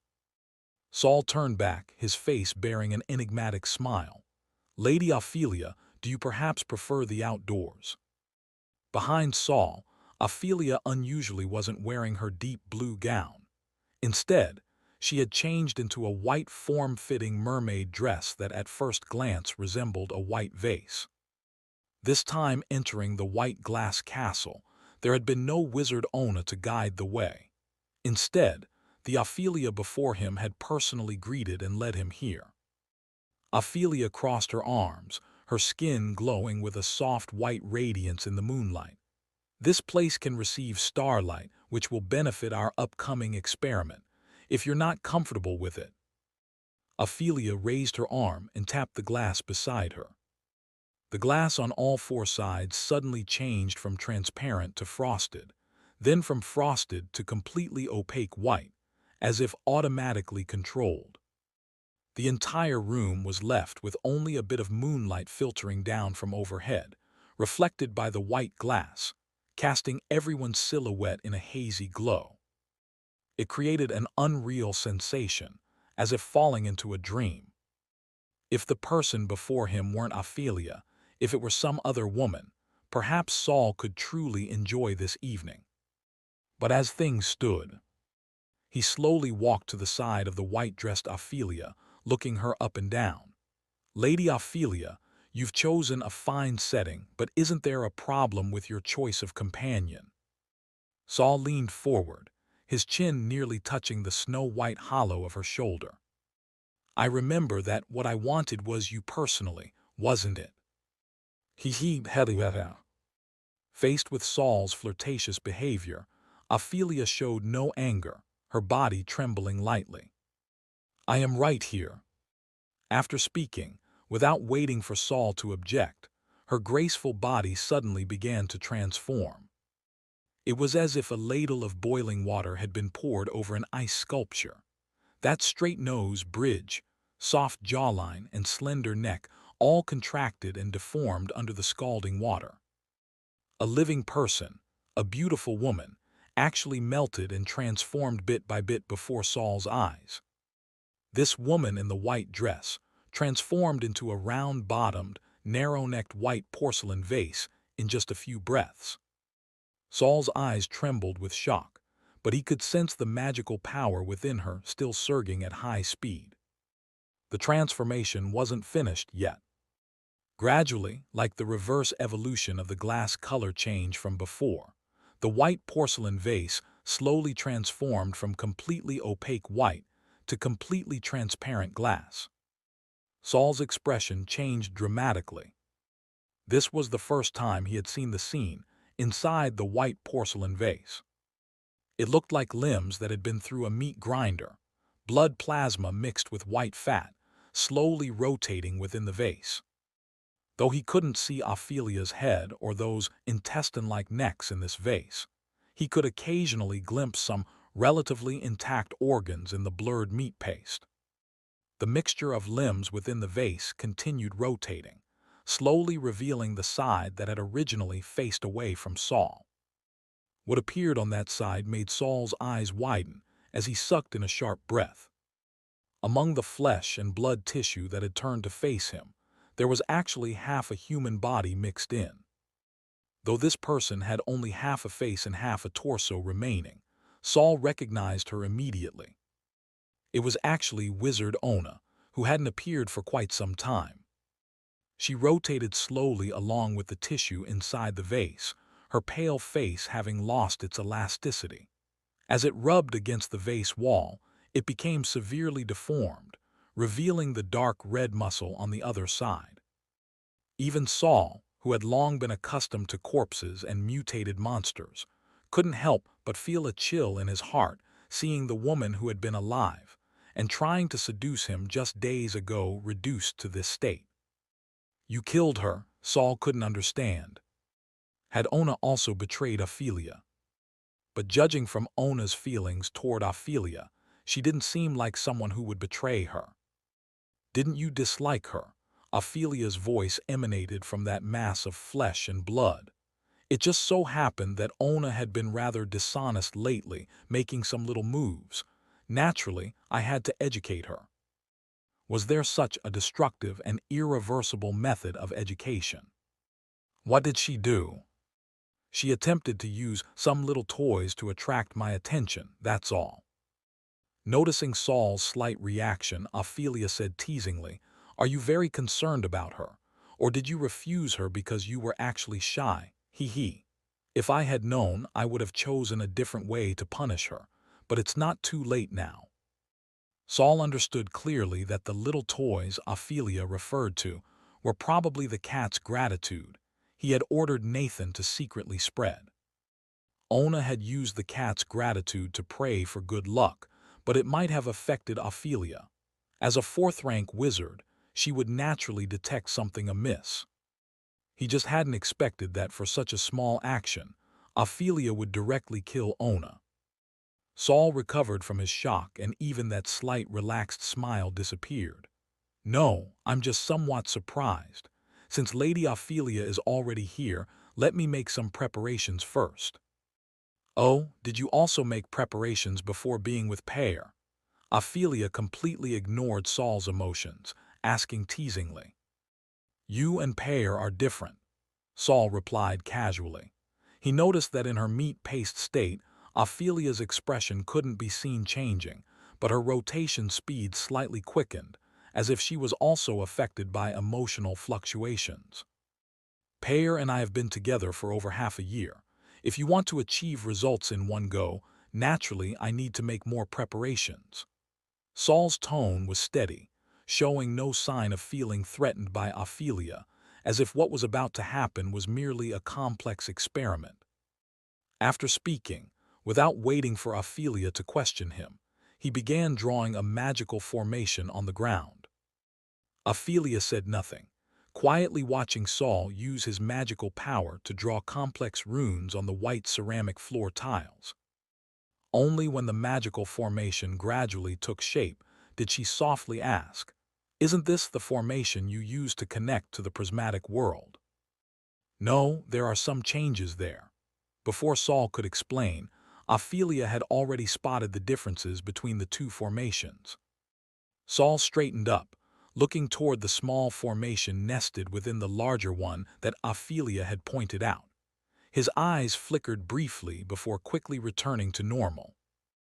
"This time we won't be connecting to the prismatic world, so I've replaced the original formation with an auxiliary one." Chapter 792, The Kiss. An auxiliary formation. Ophelia's tone suggested she didn't completely believe him. But after carefully observing for a while and finding nothing unusual about the auxiliary formation, it seemed to be just an ordinary energy-providing array. She let it pass. Saul offered no further explanation. Too much explaining would only arouse her suspicion. Ophelia ultimately couldn't detect anything abnormal from the modified auxiliary formation. Moreover, as a fourth-rank wizard facing Saul, a third rank, she had natural confidence. Even though she clearly understood Saul's reluctance, she wasn't worried about his ability to resist her. After all, she wasn't after his life. He wouldn't go so far as to fight to the death. Thinking this, Ophelia even felt somewhat mischievous. She wanted to taste what was so special about the man chosen by the dead wizard's diary. "Then let's begin," Ophelia said softly without a trace of shyness. Saul tilted his head, looking at the vase before him. "However, Lady Ophelia, didn't you say you could simulate any form?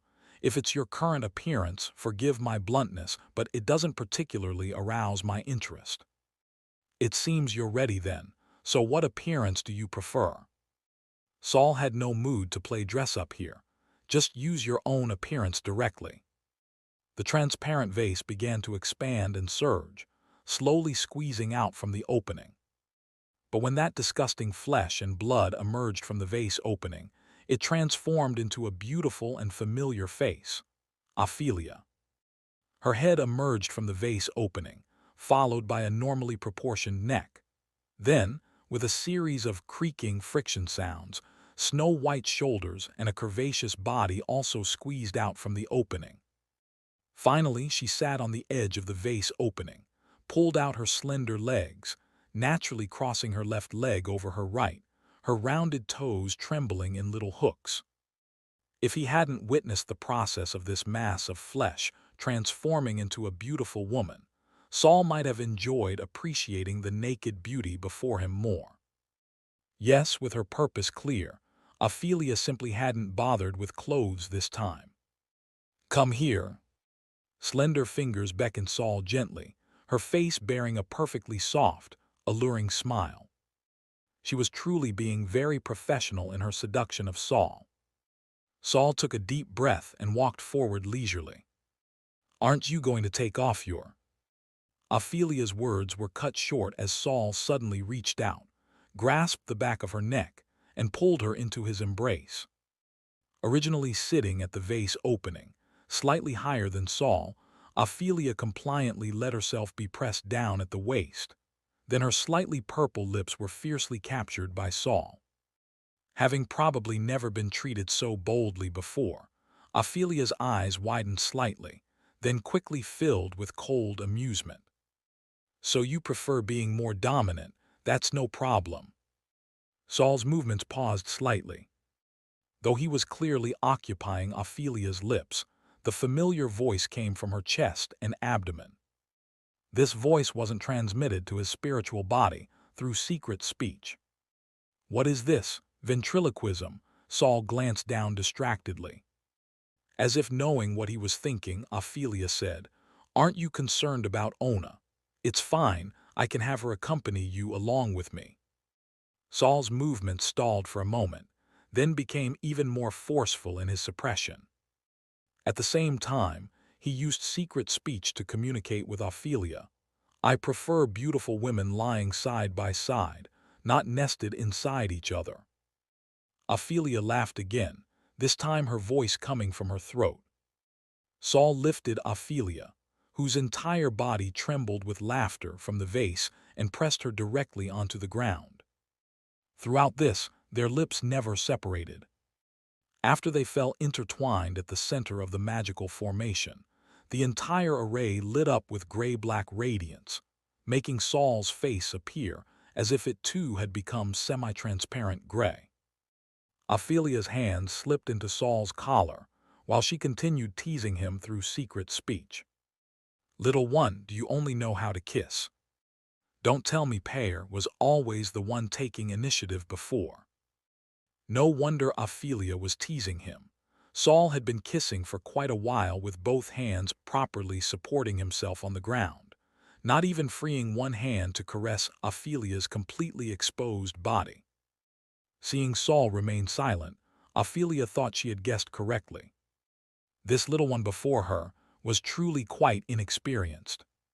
She stopped her downward exploring hands, preparing to flip over and take the dominant position. But just then, the previously well-behaved formation suddenly emitted a flash of red light. Instantly, the entire room changed from gray to dark red, like a color dyed with blood. Ophelia's expression immediately shifted from dreamy to stern. She was about to rise when she discovered she was bound by some unfamiliar force. Glancing around, she saw that Saul, who was pressing down on her, only had his head maintaining human form. His other limbs had all become gray tentacles, tightly wrapped around her and continuously writhing. Ophelia sneered inwardly, about to make this restless little wizard understand what the power of a fourth-rank wizard meant, when she suddenly felt a powerful magical fluctuation burst from his mouth. In an instant, the little wizard before her, the magical formation activated beneath them, and the red-tinted glass surrounding them all disappeared. Ophelia slowly sat up, finding herself on a huge circular platform. Around her was endless darkness, with only the most distant points flickering like stars decorating the deep space. She slowly supported herself to sit up, her posture still graceful with a touch of seduction. This is his consciousness world. Ophelia covered her lips and laughed softly. What a bold child, actually daring to pull me into his consciousness world. Isn't he afraid I'll destroy this place? Just as she finished speaking, Ophelia heard the sound of pages turning overhead. Looking up, she saw a massive dark red hardcover book floating quietly about 10 meters above her head. The smile slowly faded from her face. The dead wizard's diary. He wants to use this to buy time. Meanwhile, Saul staggered, instantly traveling from the highest tower of the white glass castle to another room. Above the room stretched a complex network of pipes, while to the side was a massive furnace burning quietly. Inside the furnace were charred wizard corpses that, despite burning for so long, still hadn't been completely incinerated. This was the core of Sky City, the fuel furnace. Saul swayed and ultimately couldn't maintain his footing, half kneeling on the ground with one hand supporting himself. "Hey, you're not dead, are you?" The white puppet bounced out from a corner of the room. Saul looked up. His lips had now turned deep purple. He coughed lightly twice, spitting out a section of tongue that had turned purple to black. The moment the auxiliary formation activated, Ophelia had reacted. To hold her down and buy time to pull her into the consciousness platform, Saul had immediately transformed into Octopus Saul, wrapping around her tightly. Though the delay ultimately allowed him to successfully pull Ophelia into the consciousness platform, her counterattack in that brief instant had directly injured Saul's spiritual body. His mouth also burned with pain, as if he'd drunk a can of sulfuric acid. However, despite his somewhat disheveled state, Saul still smiled when he looked up. "Ha, I knew you'd be here."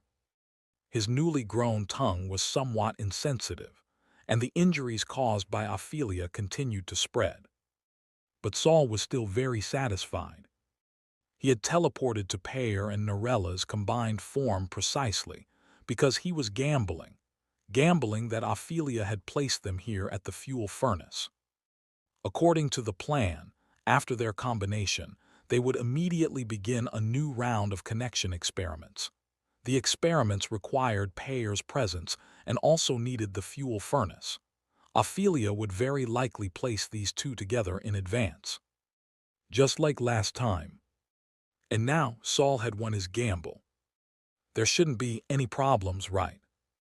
Chapter 793, The Water God's Prison Break. "I can't hold her for long. Start the connection immediately." Saul pointed at the formation that was already prepared, having Pear go stand in the designated position. "Just the two of us. Will that work?" Pear had been staying by Ophelia's side these past days and wasn't clear on Saul's situation. But she still obediently followed Saul's command, taking her doll's short little steps toward her designated position. However, just as Pear was about to move into the formation, the white doll's body suddenly turned toward Saul uncontrollably, its left arm instantly transforming into a long whip that lashed toward Saul. Though injured, Saul's alertness remained. He immediately grabbed the end of the whip.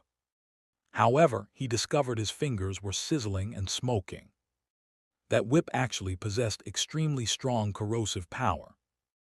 Ah, Norella's panicked voice came through. Master, Payers and my body are out of control. Before she finished speaking, the white doll's other arm whipped over again. Also a white whip.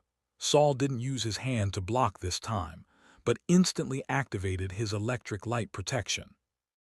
However, the powerful electric grid defense began emitting black smoke upon catching the whip, and was breached within a short time. Such strong corrosive power, it can even corrode magic-constructed spells. Saul was shocked inside, understanding this was also Ophelia's method, but he could only endure it for now. Master, what do? We can't get over there now, and we can't come out of this body either. Norella was very anxious, not knowing how long Saul could hold Ophelia. Knowing time was urgent, Saul immediately raised his hand without another word. The dead wizard's diary instantly appeared in his palm. At the same time, the white doll's entire body shuddered and actually retracted to its original form, collapsing limply to the ground. The diary in Saul's hand automatically opened, gradually forming a black page inside. Saul smiled. Even if Ophelia used the white doll to trap Payer and Norella, with just a gentle pull from the diary, he immediately drew the black page back into the diary. What delighted him even more was that without souls, the white doll lost its power source and stopped attacking. Saul didn't waste time and tore out the black page again. This time he directly threw the torn black page toward the formation's designated position. The moment the page hit the ground, it immediately became a consciousness entity with two heads. Without a word of nonsense, Payer immediately closed her eyes and activated the formation. Saul wiped the purple blood flowing from the corner of his mouth and simultaneously initiated the connection. When the dead wizard's diary above her head suddenly disappeared, Ophelia knew Saul must be up to some trick. Without the diary suppression, she could easily leave Saul's consciousness platform. However, just as she prepared to destroy this place, the deep sky above suddenly transformed from dark depths to a sky full of stars. And those stars flickered a few times, actually opening their eyes. Ophelia stood in place, stunned for a moment, then reached back and gouged out her own eyes. Using the power of the prismatic world to delay Ophelia again, Saul swayed and nearly fainted. He had used himself as a medium to transmit the power of the death demon from the prismatic world. Although the other party was friendly toward him, and he had been to the prismatic world twice, transmitting that power still nearly exhausted all his mental strength and wounded his spiritual body, almost causing him to lose consciousness. Saul forced himself to direct Payer. You stay here and use the fastest speed to modify this section into an auxiliary formation. Payer also opened her eyes, feeling uneasy, but could only nod quickly and immediately follow Saul's instructions, slightly modifying the small formation nested in one corner of the array to become an auxiliary formation for the Symphony of Fate. Saul had no time to stay here and teleported again, despite his skull-splitting headache. This time he appeared directly beside Mina, who was playing alone in her room. Though startled by Saul's sudden appearance, Mina quickly showed a sweet smile. Big brother Saul. The two wing-like hands atop her head also waved rapidly. However, Saul had no time to attend to Mina. He went directly to the wooden box Mina was leaning against and shattered it with one palm strike. The fragments exploded, revealing an exquisite white porcelain kitten inside the box. The kitten's eyes were crystal clear like rubies. Saul placed one hand on the kitten's head and said in a weak but firm voice, "Careful, a tsunami is coming." Mina supported her small body to sit up and saw the kitten in Saul's hand suddenly emit an explosive sound from within. The explosion blew a crack in the white porcelain cat's head. Saul's hand remained pressed on the white porcelain cat, not releasing even at the moment of explosion. When the explosion occurred, his palm simultaneously burst with a flash of red light that disappeared instantly. At the same time, in the great lecture hall, the Academy of Knowledge, the Academy of Practice, Saul's rented room, and the highest tower of the white glass castle, red beams of light shot toward the sky. The beams shot into the air, then urgently turned and all converged toward the center of the 5 light points before disappearing in midair, as if something had swallowed the light. Little Mina sat on the bed, quietly watching the white cat in Saul's hand. In her black pupils, the red beams shooting into the room from 5 directions were reflected. The beams converged on the exploding white porcelain cat and disappeared again. Only Saul knew that the red light hadn't disappeared. It had entered the deep sea. Saul slowly closed his eyes.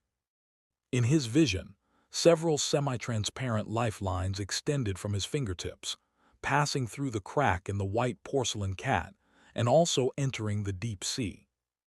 Under the extreme pull of the lifelines, Floco, originally trapped motionless at the bottom of the sea, suddenly leaped and charged toward the light following the massive undercurrent stirred up from the seabed. Floco held nothing back, releasing all his power to charge toward freedom. He knew this opportunity was extremely rare.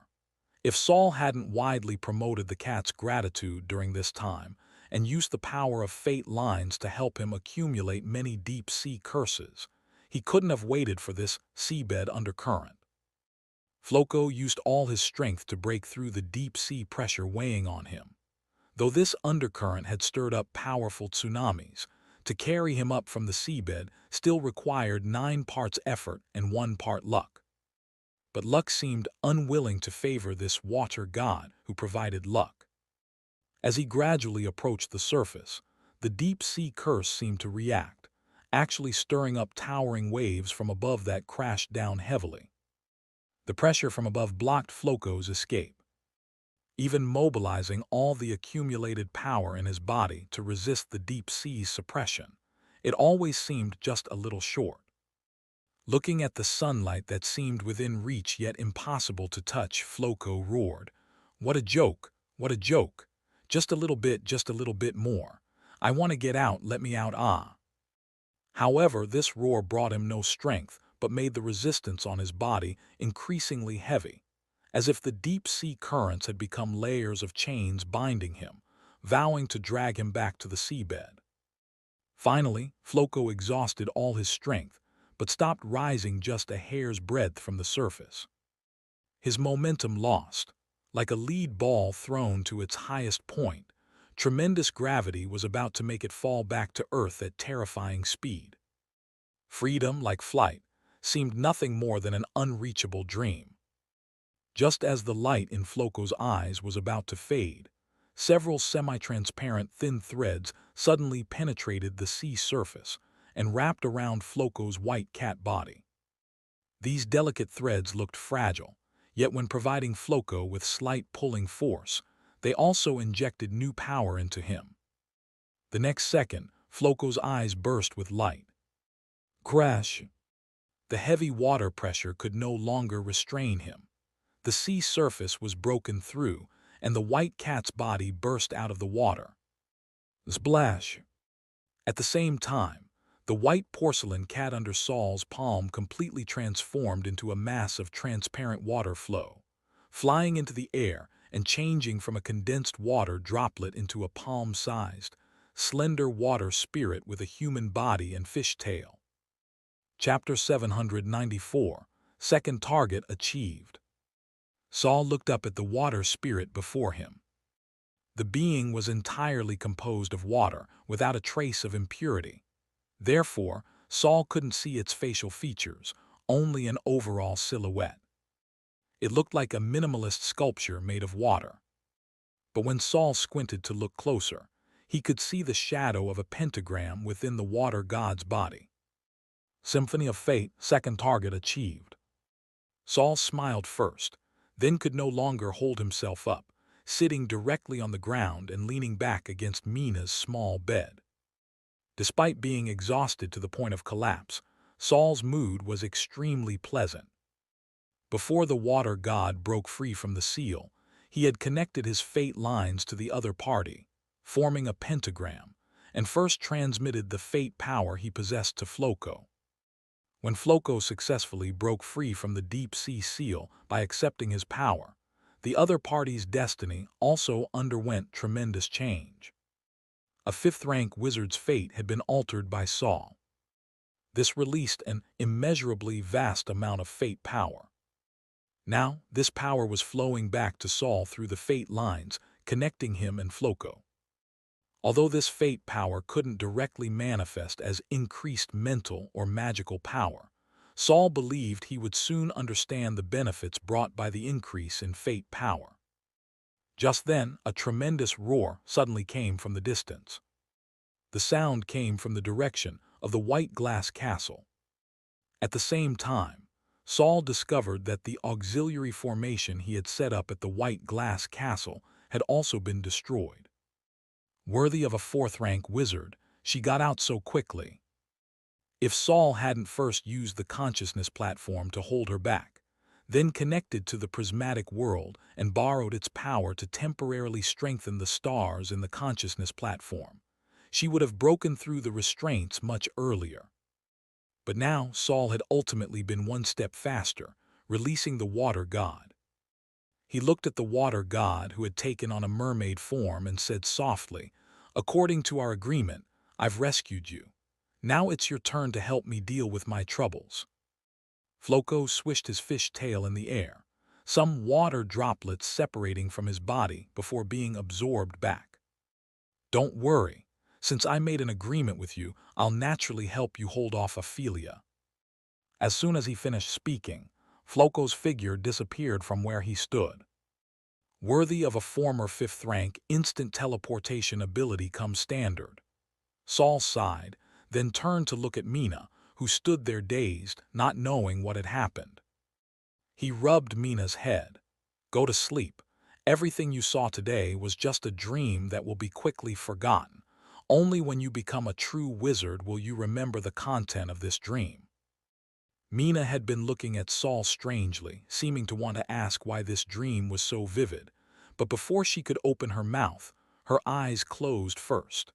Then her body went limp, falling back onto the bed with long, steady breathing. She had truly fallen asleep. Only then did Peyer, who had been holding back for a long time, start clamoring in the diary. "Quick, quick, quick. I want to go watch that guy beat up Ophelia." As Saul's mental strength recovered slightly, he immediately teleported. However, he didn't go to the white glass castle, but returned to his temporary residence in Sky City. "Huh, what are you doing here?" As Saul ran toward the fish tank, he explained. Although the water god Floco broke through the seal, his strength hasn't fully recovered. Even if he can block Ophelia now, he won't last long. Rather than watching the show, it's better to take the opportunity to escape. "What? He's that useless. Then why did you go through so much trouble to rescue him?" Peyer couldn't understand. "Because my agreement with him wasn't for him to save me, but for self-salvation." Self-salvation. Peyer still didn't understand. Saul smiled slightly without explaining. Now Floco was already the second target chosen by Saul's Symphony of Fate, and his fate lines were interconnected with Saul's. As long as he lived, he could provide Saul with fate power. And if his future destiny encountered many twists and turns, he could provide Saul with even more fate power. To save Saul, he would inevitably clash with Ophelia, meaning his future fate certainly wouldn't be smooth sailing. From the death demon in the prismatic world, Saul had understood one principle: only increasingly turbulent destinies could give birth to increasingly powerful fate power. He wanted to save Floco, but he also couldn't let the other party live worry-free from then on. This was Saul's open conspiracy. To want freedom, one must accept the pressure that comes with freedom. Floco understood this point clearly, but having been sealed for hundreds of years, he still readily made the deal with Saul. Saul suddenly understood Kismet's way of doing things. Fate power was very similar to the death power involved with the dead wizard's diary. So back then, Kismet neither wanted Saul to die, nor wanted him to live too smoothly. The dragon-slaying youth eventually becomes the dragon. Saul shook his head, no longer thinking about these matters, and began searching for Kate, who still hadn't appeared. Saul's teleportation coordinates had been the orange cat Kate, but when he arrived at the laboratory, he didn't immediately spot Kate's figure. Strange, Kate should be right here. Saul turned around the room but still didn't see that fat cat. Only in the nearby fish tank, which had become clean again, was the ugly mermaid swimming up and down, apparently startled by the recent explosion. Where on earth did Kate go? Saul was anxious to leave and didn't have much time to search for Kate. Forget it, let me call the others back first. The dead wizard's diary appeared in his palm. With a thought from Saul, several black pages instantly appeared in front of the black pages where Pear and Narella were located. This was the diary's current powerful feature. Though the consciousness entities had clearly been dispersed by Saul to other places to set up auxiliary formations, with just one thought, he could pull them all back into the diary. It could be considered passive, instant teleportation. Everything went smoothly. Saul asked Agu and the others. No problems. According to your instructions, the hidden lines have been laid. The consciousness entities all gave similar answers. Saul was very satisfied. Then he walked toward the large fish tank. Saul had already stored other important items in his storage device before going to find Ophelia, but the mermaid in the tank couldn't be put inside. So he had chosen to come back once before leaving, intending to take both the orange cat Kate and the mermaid with him. He just didn't know where Kate had run off to. However, when Saul was about to reluctantly give up on Kate and knock out the mermaid to carry her away, he discovered something seemed wrong with the mermaid before him. Wait, you're Kate. Saul finally discovered the anomaly in the mental energy fluctuations emanating from the mermaid. This mermaid, who had little intelligence, actually had the same mental energy fluctuations as Kate. They were just very weak, so much so that, when he hadn't examined carefully, he couldn't tell that the mermaid's inner nature had changed. Kate, how did your soul end up in the mermaid's body? First a cat, now a fish. Kate's soul really had special preferences and could live anywhere. The ugly mermaid pressed against the glass wall. Unable to speak, she showed an extremely sad expression. When she realized she couldn't even talk, she began violently slapping the glass, then wailed loudly. Forget it, there's no time to study this now. Just stay still. Saul stepped forward, scooped the mermaid out of the water, tucked her under his arm, and ran. Originally, he had planned to knock out the mermaid and take her away, but now that the mermaid's inner self was Kate, who was relatively well-behaved, naturally there was no need to beat her up. Saul took out a vial of reagent and poured it into his mouth, then completely opened the door within his body, allowing magical power to surge continuously into his body. The next second, Saul burst through the roof and flew directly above Sky City. In the distance, two blurry shadows were battling above the white glass castle. The powerful magical fluctuation had nearly shattered all the glass and ceramic items in the white glass castle. Even several pointed towers had collapsed to the ground. A few third-rank wizards were also flying in the air, but no one dared approach the fighting parties. Saul took one last look at Floco, whose aura was already beginning to weaken, then turned and rushed toward the outside of Sky City. Chapter 795, Feedback from Fate. Don't you need to worry about Floco. Although he broke free from the seal, his strength hasn't fully recovered. He probably can't hold out for long.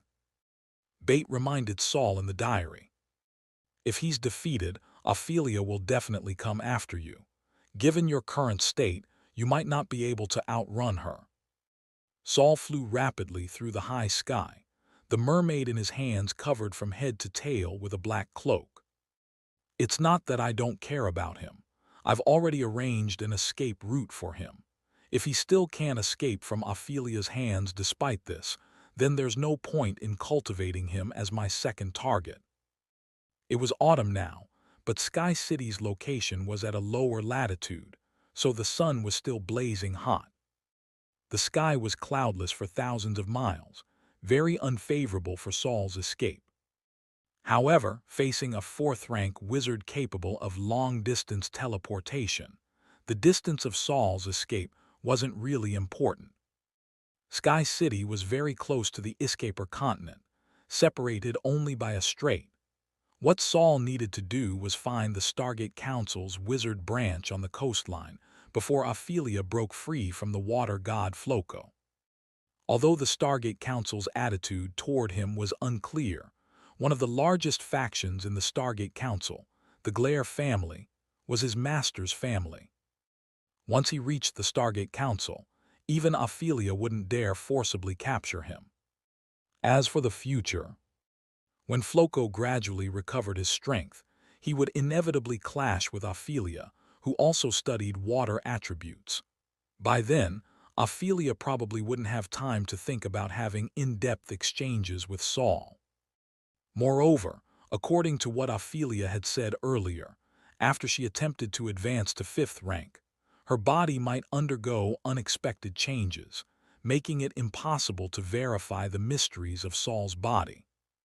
In any case, Saul only needed to hide during this period, and he wouldn't have to worry about his chastity afterward. However, offending Ophelia was already an established fact. Saul's current plan was to first go to the Glare family's sphere of influence, then proceed to the more distant Nefrit continent. But all of this was predicated on him not being caught by Ophelia halfway. Fortunately, even 4th-rank wizards couldn't teleport at will. They were also limited by distance and environment. Especially after Saul learned short-distance teleportation, he guessed that other wizards also needed coordinates to teleport. But unlike his rather restrictive fate line coordinates, they should have other ways to help them locate their teleportation. At this moment, Saul felt that the magical conflict behind him seemed to have diminished. While flying, he turned back to look. Sky City had become a small dot, but Saul could still faintly sense Ophelia's imposing presence. Truly worthy of a 4th-rank wizard. I wonder if I'll be able to suppress her after I become 4th rank through the Symphony of Fate. How is he here? Saul was still fantasizing about advancing to 4th rank and properly repaying Ophelia. But his flying speed hadn't slowed in the slightest. However, as he flew, he suddenly detected a familiar magical fluctuation. It was also the fluctuation of a powerful 4th-rank wizard. He squinted, and instantly a long unseen fate line appeared in his vision. Kismet. Saul reached out and lightly touched that fate line. His entire figure instantly disappeared, then appeared the next second on a massive sea fish. This fish resembled a ray, flat and enormous, with a long, thin tail. Just the body area floating above the surface was nearly 100 square meters. And standing on this giant fish was a person. The person held a small harp in his hands, simultaneously daydreaming and playing a melancholy tune.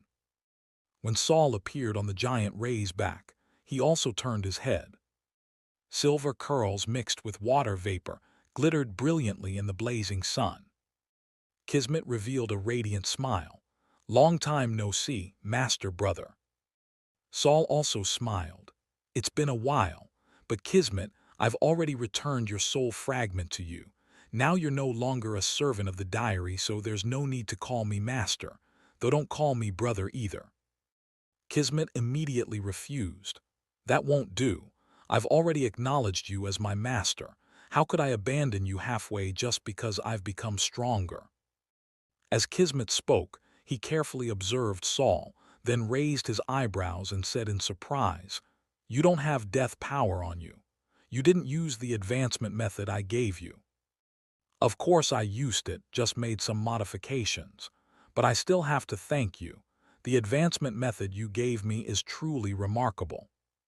Kismet looked somewhat emotional. Such a serious expression rarely appeared on his face.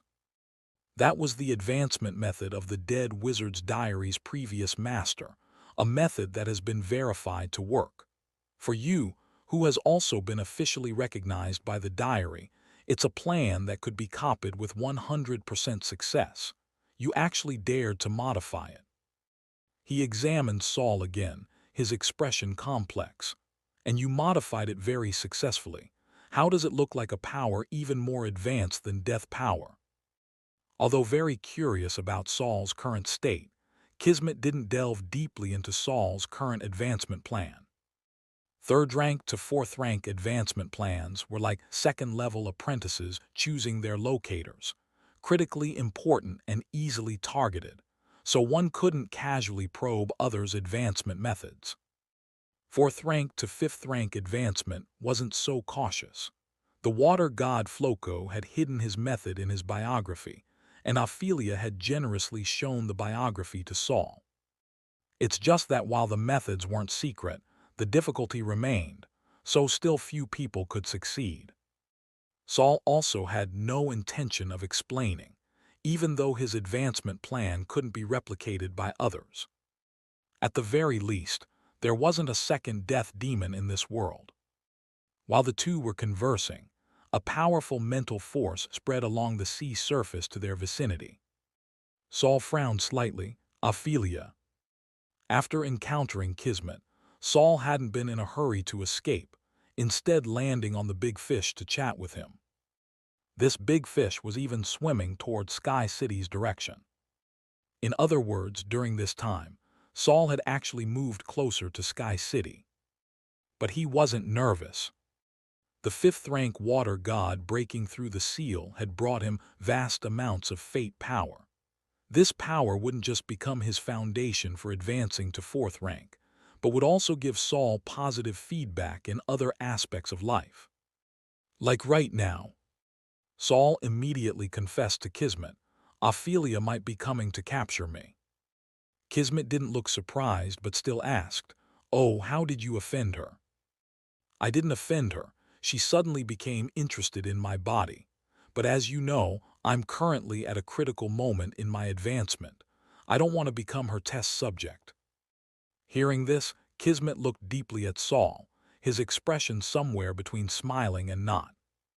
It seems that because of the wind sprite, the Lord of Sky City has also become interested in Master's body.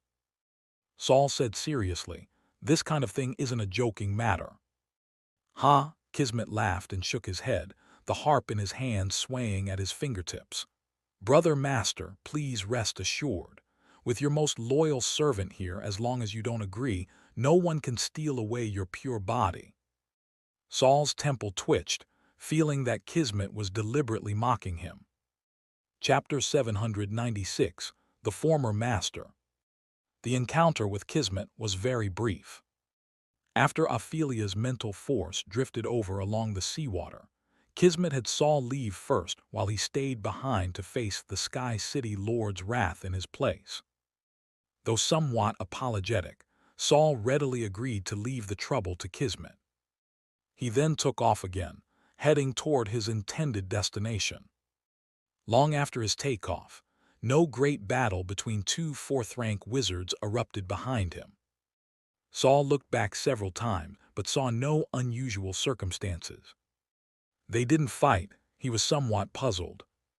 Kismet had once disguised himself as second rank, pretending to acknowledge Ophelia as his master, with considerable elements of mockery. The conflict between these two people was certainly significant. He hadn't expected that they still wouldn't come to blows even now. It seems Kismet is eloquent and persuaded Ophelia to go back. If no direct conflict occurred, that was naturally best. Ophelia was, after all, a fourth-rank wizard, and the Lord of Sky City. Although her influence was relatively small among fourth-rank wizards, she wasn't to be underestimated. Being able to avoid escalating the conflict was good. After waiting over 10 minutes with no pursuers appearing behind him, Saul finally breathed a sigh of relief. It seems we've successfully escaped. The other consciousness entities all congratulated Saul. Only Payer's remnant spirit wasn't quite satisfied. Look how pleased you are. You just got lucky meeting Kismet. Otherwise, according to your previous plan, you would have already been caught by that old witch. Thank your luck, otherwise you would have been devoured by the old witch, then literally devoured. But Saul shook his head. What cannot be controlled by people, what is ethereal and unpredictable, that's called luck. What happened to me this time isn't called luck. Then what is it? It's called the echo of the symphony of fate, the feedback of fate power, and of course, it also includes a bit of the cat's gratitude. Payer seemed to not quite understand, yet also seemed to understand a little, falling into confused silence. Saul also said no more. At the limit of his vision ahead, a winding coastline appeared faintly. There, Saul thought Kismet had persuaded Ophelia not to pursue him, but he didn't know that when Ophelia saw Kismet, she wasn't angry at all. She didn't even need him to speak before she actively gave up capturing Saul and descended to the back of the large fish Kismet was riding. Didn't I tell you to come back in half a year? Ophelia sat on the fish's fin, her feet extending into the seawater. The giant ray that had been swaying its fins to paddle instantly became obedient, not daring to move anymore, floating on the sea surface like a corpse, drifting with the waves. I think you imprisoned my master because you didn't want me to come early, Kismet sneered, though it was unclear whether he was angry. Ophelia said quite openly, how is it imprisonment? It's just an experiment. Aren't you focusing on using the ancient water gods method to advance to 5th rank? How do you have the energy to experiment with my master? At this point, Ophelia's expression finally changed, looking somewhat unwilling and somewhat resolute. Originally, I just wanted to leave a split body as a backup plan, but after just fighting a water elemental being, I realized that I can never advance to 5th rank using the ancient water gods method. Water elemental being? Kismet was somewhat puzzled. How did he not know there were pure elemental beings in this world? However, this wasn't the most important matter at hand. Are you certain the ancient water gods method won't work for advancement? You're the only 4th rank wizard in this world who majors in water elements. If even you can't use this method to advance, then others have even less hope. Ophelia's expression darkened. It won't work. I've been overlooking one point all along. The ancient water god wasn't human. He should have been one of the legendary Azure Scale Clan, a type of mermaid race. And the Azure Scale Clan could completely transform themselves into water-type beings. But no matter how close I get to water elements, I can never completely become a single-element being. Kismet showed no sympathy for Ophelia, even laughingly suggesting, or you could also transform yourself into one of the mermaid races under the Red Sea trees. Ophelia glanced sideways at Kismet. Don't call the monsters created by the tribunal the mermaid race. True, I heard the tribunal gave them a new racial name, whale people. Ophelia was completely indifferent. They're just low-level beings living in muddy garbage. It's remarkable they thought up a name. Kismet said nothing more, lowering his head to fiddle with his harp again. Instead, Ophelia couldn't hold back first. Since you won't let me go capture Saul, then let's begin our original plan. Kismet suddenly looked up, staring at Ophelia. Ophelia laughed lightly. Why are you staring at me like that? Didn't we agree to cooperate in contacting the former master of the dead wizard's diary, Lord Douglas? Kismet's expression was blank. Are you certain you want to contact him? He's no kind messenger. Aren't you afraid that once you contact him, he'll turn around and eat you as a snack?" The smile also disappeared from Ophelia's face. Clearly, when mentioning the diary's former master, she also instinctively felt fear. But Ophelia was someone with clear goals and considerable stubbornness. She quickly overcame her own fear. "Since I dare to contact him, I naturally have the confidence not to be eaten. Now it depends on whether you're willing to be my intermediary." Kismet lowered his head, gently plucking at his harp. The sound of the strings was crisp, but was drowned out by the surrounding sound of waves. "Even if I'm willing, it's useless. Now the only Stargate is firmly controlled by the Stargate Council, not allowing anyone to get even slightly close. How am I supposed to contact Douglas?" Ophelia's eyes immediately lit up. Her head suddenly flew up from her shoulders, stretching her neck extremely long, bringing her face directly close to Kismet's. Her face was full of excitement, so excited that her features looked somewhat ferocious. "Who says this world has only one Stargate?" Without waiting for Kismet to ask, she volunteered the information. "This time when I helped Saul communicate and connect to another world, while traveling to that world, I discovered an extremely small gap in the world barrier. Saul was also able to attempt connecting to other worlds through that gap. Now we have our own Stargate, and we no longer need to look at those cowards' faces." Kismet was completely shocked, unable to speak for a long time. After a very long while, he finally lowered his head, his shoulders shaking as he laughed continuously. "Saul can also communicate with another world. Hehehe. He always manages to surprise me." Ophelia narrowed her eyes, quietly waiting for Kismet's answer. The laughter stopped abruptly. Kismet looked up again, his gaze both ferocious and twisted. "Since you've even prepared the gap in the world barrier, then I'll help you contact my former master. It just so happens I have something stored with him." Chapter 797, Flying Horses Welcome the Guest. Although Saul didn't see how Kismet intercepted Ophelia, he believed that Guy definitely had a way. Lost in thought, Saul had already landed on the westernmost coast of the Escaper continent. Originally, to quickly find people from the Glare family and escape Ophelia's control, Saul had deliberately chosen the most populated harbor. However, before Saul could land, a black shadow suddenly appeared on a small mountain near the harbor, then flew towards Saul at extremely high speed. Getting closer, Saul discovered that the flying black shadow was actually a huge coffin, nearly 3 meters long, entirely made of black wood, the type that was wide at the top and narrow at the bottom. Saul immediately stopped. The coffin opposite also stopped less than 30 meters away from Saul, hovering in midair. Saul squinted his eyes. The other party was also a third-rank wizard. Although on the Escaper continent, at the Stargate Council's base, there were certainly quite a few third-rank wizards, he hadn't expected to encounter one near a randomly chosen city.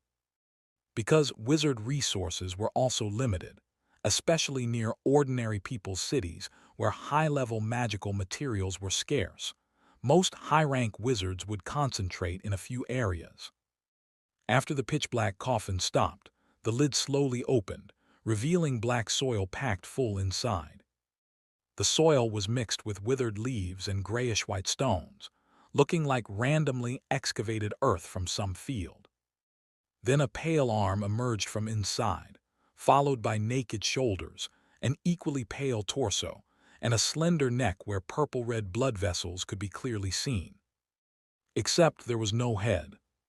The neck suddenly constricted above, and from a thumb-thick tip, a purple-red root emerged. After growing to a height of 5 centimeters, it suddenly split open, becoming 2 giant leaves with serrated edges. Somewhat like a Venus flytrap. Green on the outside, bright red on the inside. A voice came from near the other party's neck area. "Wizard Saul, you should be in the borderland. That is your territory and your responsibility."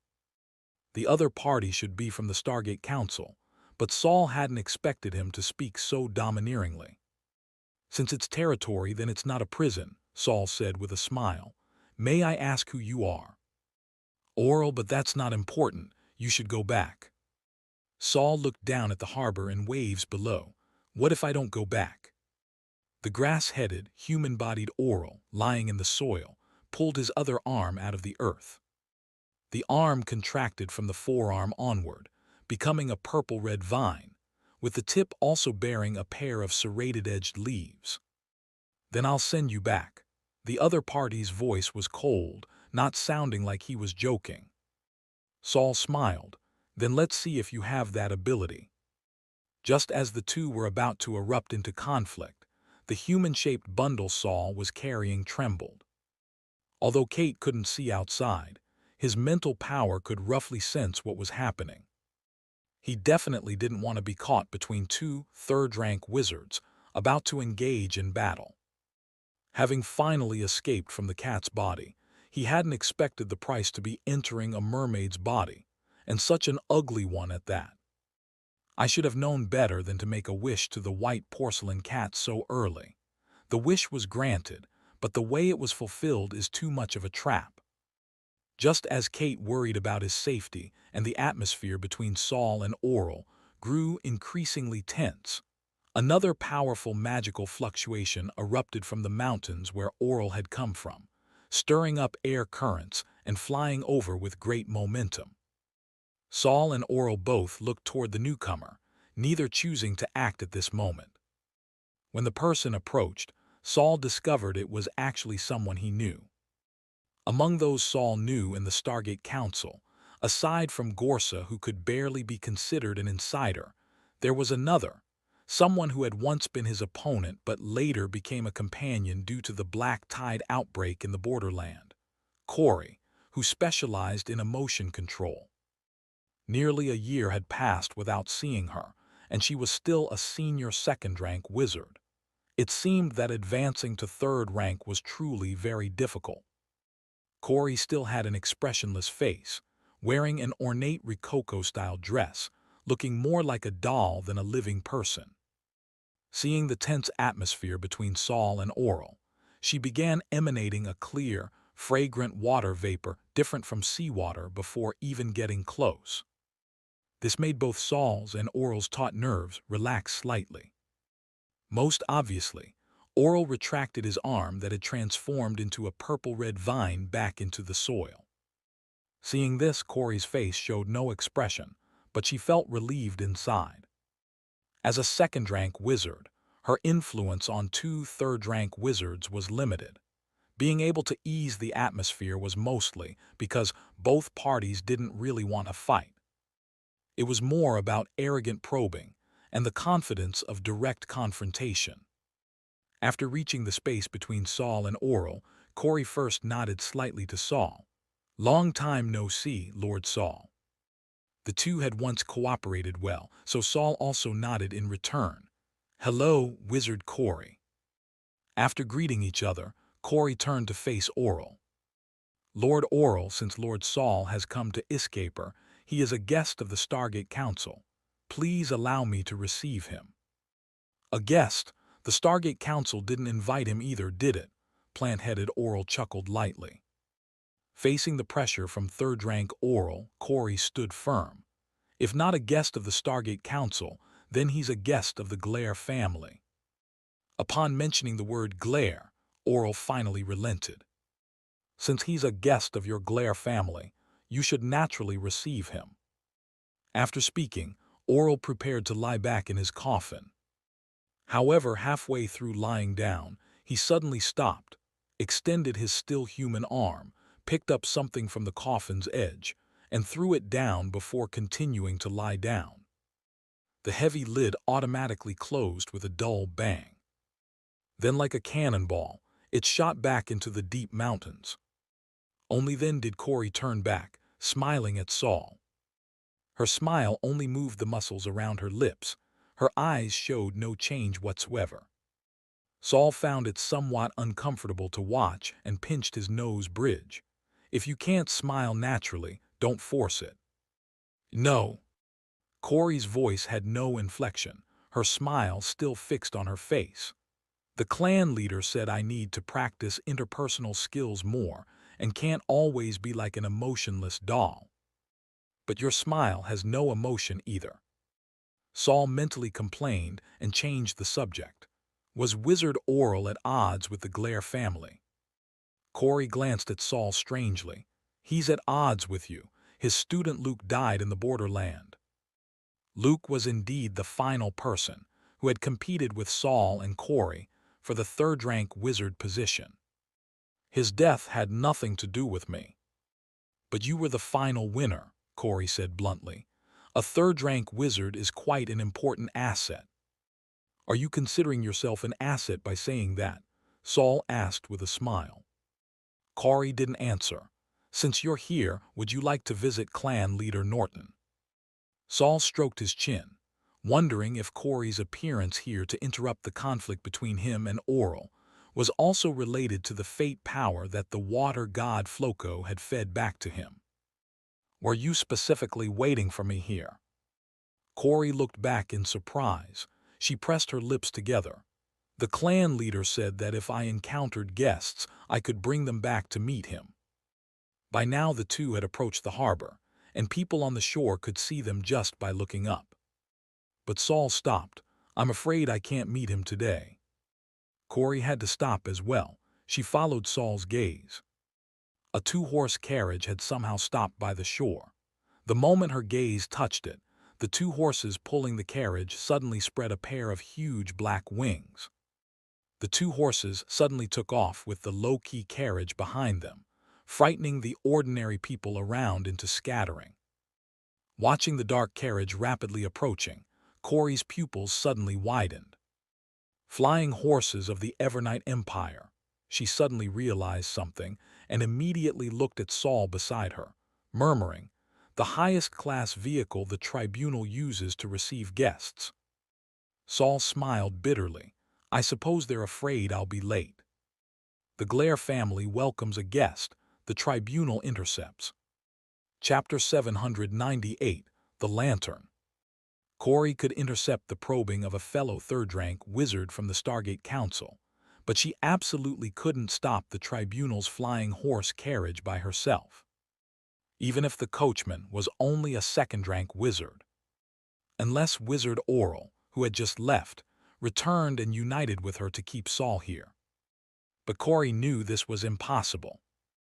Although she had told Saul that Wizard Oral was dissatisfied with him because his student died in the borderland, the root of their conflict was actually the ideological clash between the Glare family and the Stargate Council chairman. Facing Saul, who was already destined to belong to the Glare faction, they certainly wouldn't make an effort to keep him. Moreover, the tribunal's approach was to invite rather than capture, making it even less likely they would clash with the flying horse carriage over Saul. Seeing the worry in Corey's eyes, Saul instead comforted her. Don't worry. I already agreed to visit the tribunal to meet that big shot anyway. I just didn't expect them to be waiting here. Saul calculated the time. There is still half a month until the appointed time. Leaving now is a bit late. Perhaps the tribunal had decided to come pick him up because Saul hadn't appeared for so long. As for how they knew Saul would appear here, perhaps like the Glare clan leader, they each had their own ways of knowing. While they spoke, the flying horse carriage, Loki everywhere except for the horses, had already stopped before Saul and Corey. Even without vigorous wing flapping, the carriage could hover steadily in the air. The wizard driving the carriage was entirely covered in a black cloak and didn't reveal his face even when approaching Saul. The coachman's voice was hoarse and dark. Lord Saul, please board the carriage. I will take you to the Evernight Royal Palace. Saul hadn't expected the destination to be the Evernight Empire. Aren't we going to the tribunal? The chief will wait for you there. Saul turned to Corey. I had previously promised to visit the tribunal, so this counts as keeping my appointment. Please help me apologize to clan leader Norton. I'll visit again when I have the chance. Corey said nothing, and could only quietly watch Saul board the tribunal's carriage. The interior of the tribunal's carriage was as low-key as its exterior, even describable as crude. Inside the carriage, apart from the most basic wooden seats, there weren't even cushions. The entire carriage didn't even have a single window, but on the rearmost seat sat a lantern. The entire lantern frame was made of brass, with a thin layer of dust already settled on the inner glass walls. The handle above the lantern had also been polished to a bright shine. It looked like a lantern that had been used for a long time. The internal light was stable, though. Even in the bumpy carriage, the wick inside didn't shake violently but continuously emitted a gentle glow, making this dark-toned carriage look warm and cozy. Saul chose to sit on the right side, his gaze inevitably falling on the lantern behind him. He thought to himself, the tribunal's highest-grade carriage has no wizard tools inside, doesn't use magic or fluorite for lighting, but chooses such an ordinary lantern. Could there be some mechanism I can't detect? Saul had already swept the entire carriage with his mental power.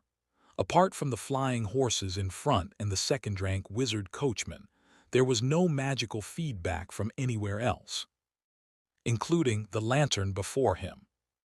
But Saul also couldn't believe this flying horse carriage was really so ordinary. At this moment, Kate, whom Saul had casually placed on the ground, struggled out from under the cloak. I need water, Kate breathed with difficulty. My skin is already starting to crack. Fortunately, the carriage space was large enough. Saul took out a large wooden bucket from his storage device, just big enough to stuff Kate's entire fish body inside. He then cast a zero-rank water magic spell, directly filling the bucket with water. Only then did he see Kate poke his head out, lean against the bucket's edge, and catch his breath. How are you adapting to your new body? Saul sealed the space inside the carriage, so the wizard outside couldn't hear them talking. Not well at all, Kate said dejectedly. Lord Saul, please make me a new vessel quickly. This body has no legs and the internal organs are very strange. I feel like I might go crazy if I stay in it much longer. Saul placed his hand on Kate's head, not to pat her, but to channel magical power into Kate's new body. There is indeed a lot of pollution in this body. I was planning to help you clean out the pollution once we reach the Glare stronghold, but now we're traveling again. He withdrew his hand, which now held some mixture resembling soil and algae. Saul poured the impurities in his hand into a test tube, sealed it, and put it back in his storage device. I'll give you a simple cleaning for now. Try to adapt to this body. Kate looked up in shock. Don't you plan to change my vessel? Saul smiled and leaned back in his seat. I was always testing your soul's reactions while in the cat's body. Now I have a good opportunity to see your condition in a mermaid's body. A mermaid? What rare experimental material? Kate's face twitched. However, he also understood the rarity of mermaids. If their positions were switched, he would definitely want to study a mermaid's body too. Finally, he could only sigh. All right then, but please watch over my soul and don't let me actually go crazy. After that, Kate stopped talking and quietly soaked, repairing the skin that had cracked from the previous high-speed aerial flight. In the closed carriage, Saul couldn't see outside and didn't know where the carriage had flown. After about an hour, the bumpy vehicle began to descend, followed by slight vibrations, then came to a complete stop. The carriage door was opened from outside, and sunlight immediately streamed into the compartment, changing the originally warm yellow-toned interior to bright white. But the coachman at the door didn't let Saul get out.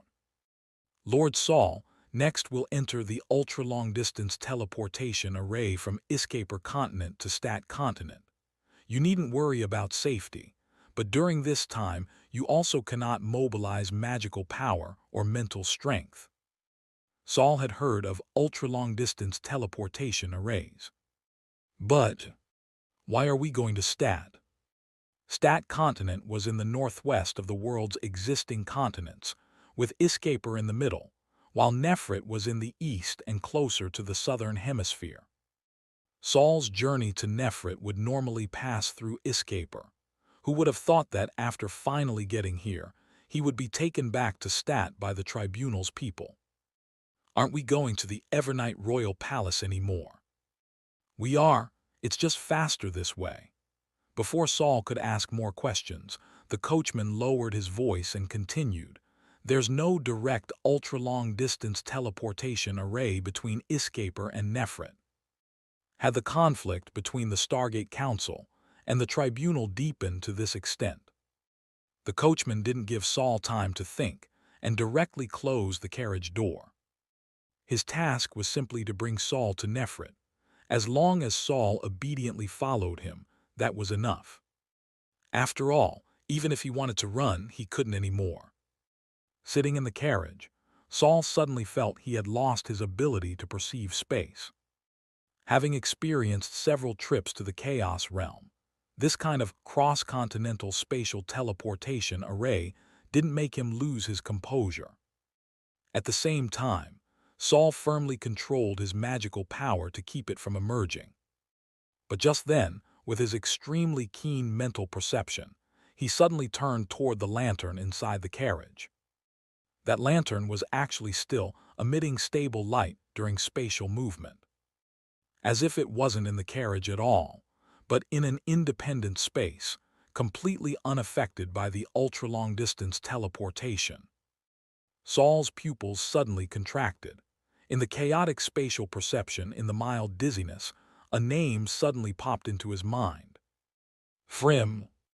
Meeting the Big Shot. Chapter 799, Sorrow of the Mermaids. For the rest of the journey, Saul kept staring at the lantern. The lantern performed even more stably than Saul during teleportation. With Saul's mental strength, those who could currently surpass him in mental power were most likely only fourth-rank wizards. And among fourth-rank wizards related to Light who were also from the tribunal, aside from tribunal chief Frym, Saul couldn't think of anyone else. The spatial shifting finally stabilized, and the carriage stopped in place. The coachman outside was probably adjusting to his physical discomfort. Ultra-long-distance teleportation arrays had significant effects on the body and spirit. Even though the teleportation array had protective facilities, Saul still felt his spiritual body shake somewhat during the extended transmission. Yet the lantern across from him remained stable as ever. If Saul hadn't vaguely sensed slight mental fluctuations from the lantern when the array activated, he might have taken it for an ordinary object like the carriage. The chief came personally to pick me up, Saul probed. Despite being recognized by Saul, the lantern's glow remained warm and stable. Frym didn't pretend not to be there. A mental force entered Saul's mind, automatically producing a majestic, yet somewhat ethereal voice. Mermaids of Nefrit cannot be privately sold. Violations will be punished. Saul immediately replied, I took this from someone else. Going to Nefrit now counts as returning it to its rightful place. Seeing the lantern remain silent, Saul treated this matter as vaguely settled. The chief didn't come just to find me, did he? Saul continued, probing the other party's attitude. Mental intent transmitted from within the lantern again. You relied on yourself alone to suppress and seal a Strom eye that was about to erupt. Hearing this, Saul raised his eyebrows mentally. This incident happened over a year ago. Why bring it up now? Could it be an excuse? If the other party brought their purpose into the open, Saul could better think of targeted solutions, like how he had schemed against Ophelia. I need to confirm whether you have potential pollution. Saul immediately thought of the white bone fragment at his right fingertip. The pollution on that had directly detonated a third-rank wizard. Saul didn't move rashly. Thinking that he had already been with this lantern for nearly a day, he slowly pretended to understand and asked, So do you see any hidden pollution on me? You have almost no pollution characteristic of the black tide, which makes you more suspicious. However, the specific examination, I'll personally check after we reach Evernight. Personally, what was before him wasn't actually the person himself, but more like intent attached to the object. Regardless, whether he would visit the tribunal again in the future, the fact that this wasn't a real fourth-rank big shot still made Saul breathe easier. Having just escaped from Ophelia, he didn't want to immediately face another fourth-rank opponent. Moreover, the tribunal was different from Sky City. Because of the dominance of the tribunal and Stargate Council, Ophelia's influence was mostly confined to Sky City, so she couldn't possibly hunt Saul across the world. But if he truly angered the tribunal without another fourth rank coming out to protect Saul, he would have to accept worldwide wanted orders or even purge orders. Thinking of purge orders, Saul was actually quite curious. Tribunal wizards had once carried purge orders to kill people, and those killed often had no clear reasons.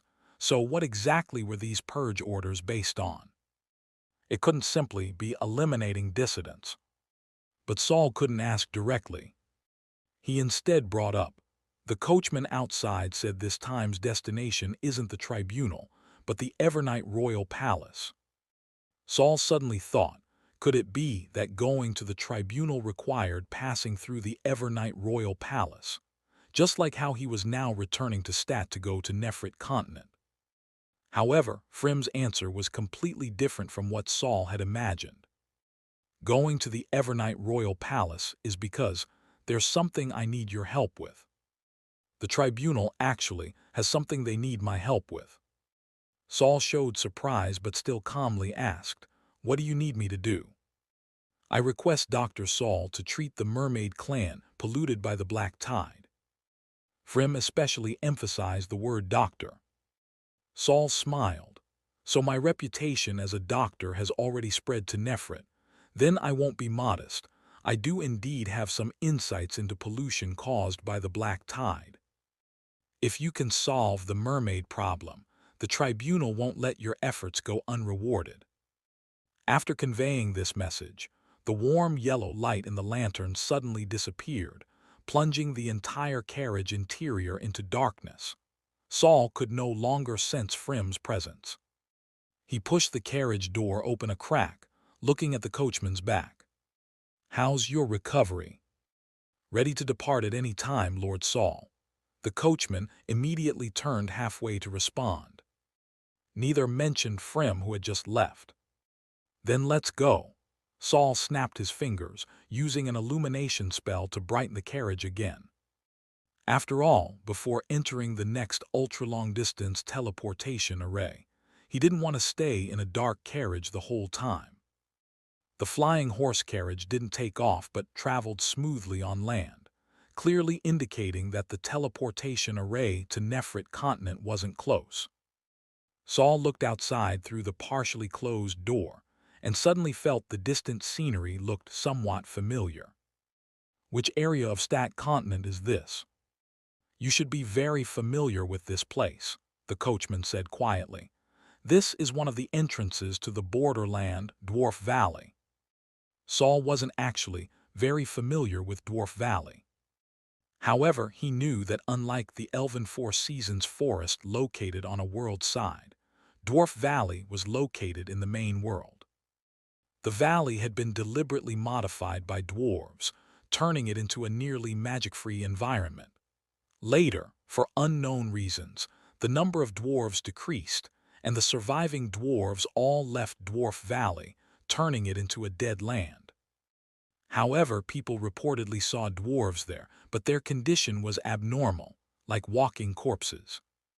The witness at the time lacked sufficient strength and preparation, ultimately not daring to pursue, fearing some strange occurrence and encountering disaster due to inability to use magic. Saul was quite curious, but had never had time to explore Dwarf Valley. Just then, the mermaid Kate, who had been lying quietly opposite, suddenly turned her face toward him. Her expression was extremely complex, sometimes troubled, sometimes serene, as if she had suddenly developed multiple personalities. Watching Kate's changing expressions, Saul silently closed the half-open door and applied a soundproof barrier. "Kate, what's wrong?"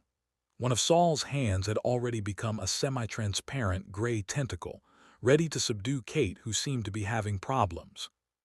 Before Saul could act, Kate's expression suddenly became completely serene, and she silently glanced at Saul's arm. Saul changed his hand back to normal, feeling that the other's gaze was inexplicably familiar. At this moment, a voice that didn't belong to Kate spoke. When the dwarf clan was at its most glorious, they nearly turned the human race of this world into their slaves and workers. Who could have imagined their current fate would be near extinction? Saul exclaimed in amazement, leaning forward toward the mermaid. "You are Floco."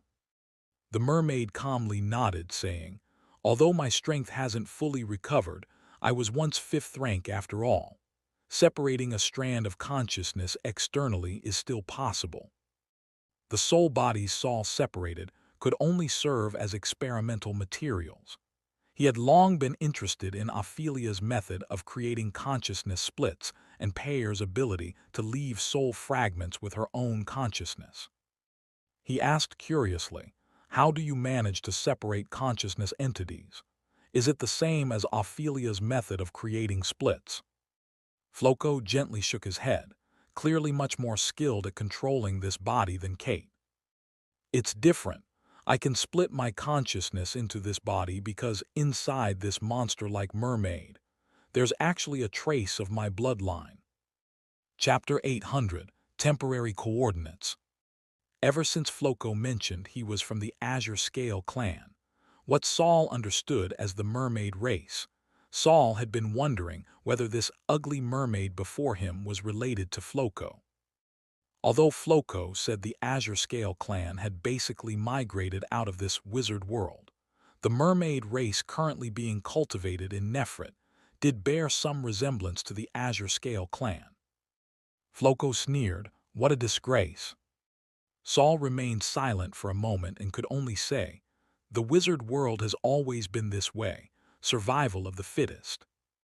When individual power could exceed collective power, the laws of the dark forest became increasingly evident. Floco sat up and, imitating Saul's posture, relaxed and leaned back. "You're right. Actually, I have no right to criticize others.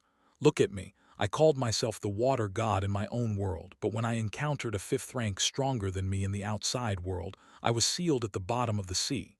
A water god drowned to death, he, that person was humiliating me. But the most ridiculous thing is, I never knew who killed me until my death. The outside world is truly terrifying, but even so, fourth-rank wizards like Ophelia still tirelessly seek to advance to fifth rank and cross through stargates." Floco also fell silent. Before crossing the stargate, he had always been proud. After crossing the stargate, he suddenly gained a deeper understanding of life's insignificance. After the carriage fell quiet, Saul pushed open the door to look outside. The carriage had been traveling on the ground for some time without taking off again. Saul found this strange. If they wanted to hurry, wouldn't flying through the air be faster? He pushed open the door and asked the coachman outside, "Haven't we left Dwarf Valley yet?"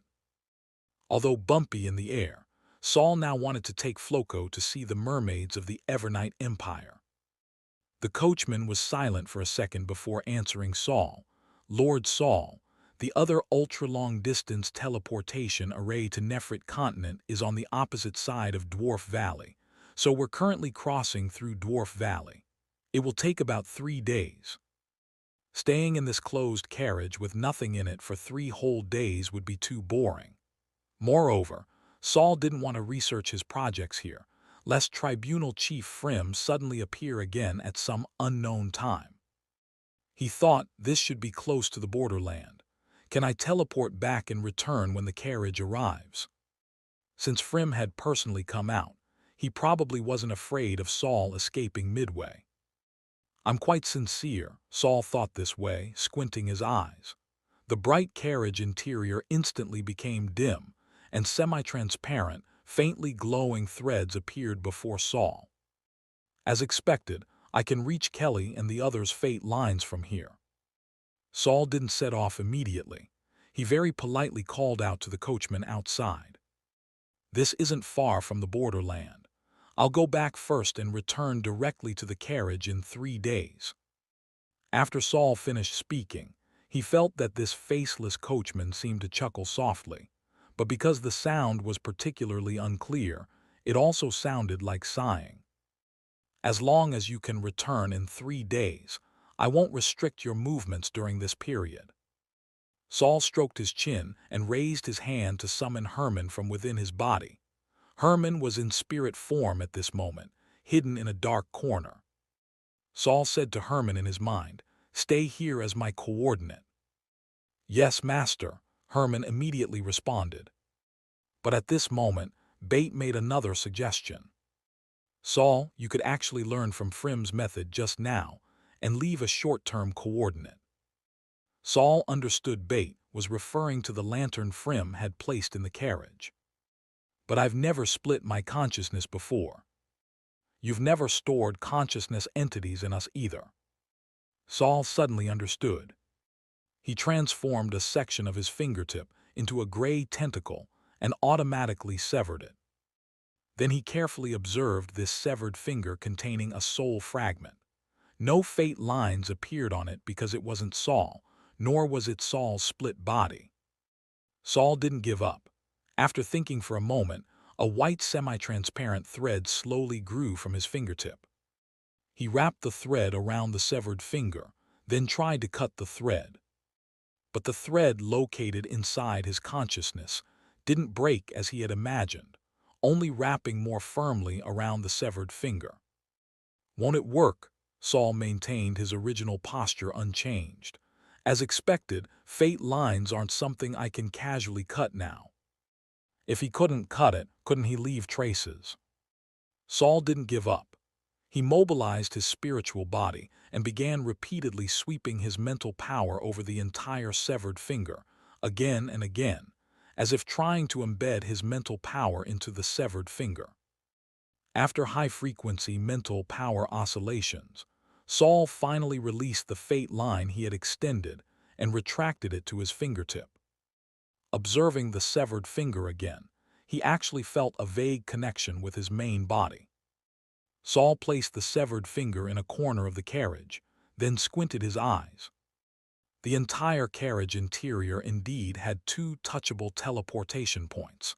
The difference was that one was Herman's fate line, and the other was a vague point.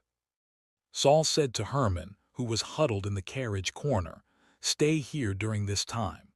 If the temporary coordinate fails before I return, I'll use you directly as a coordinate to come back." Herman nodded repeatedly, cradling the severed finger Saul had left in his palm.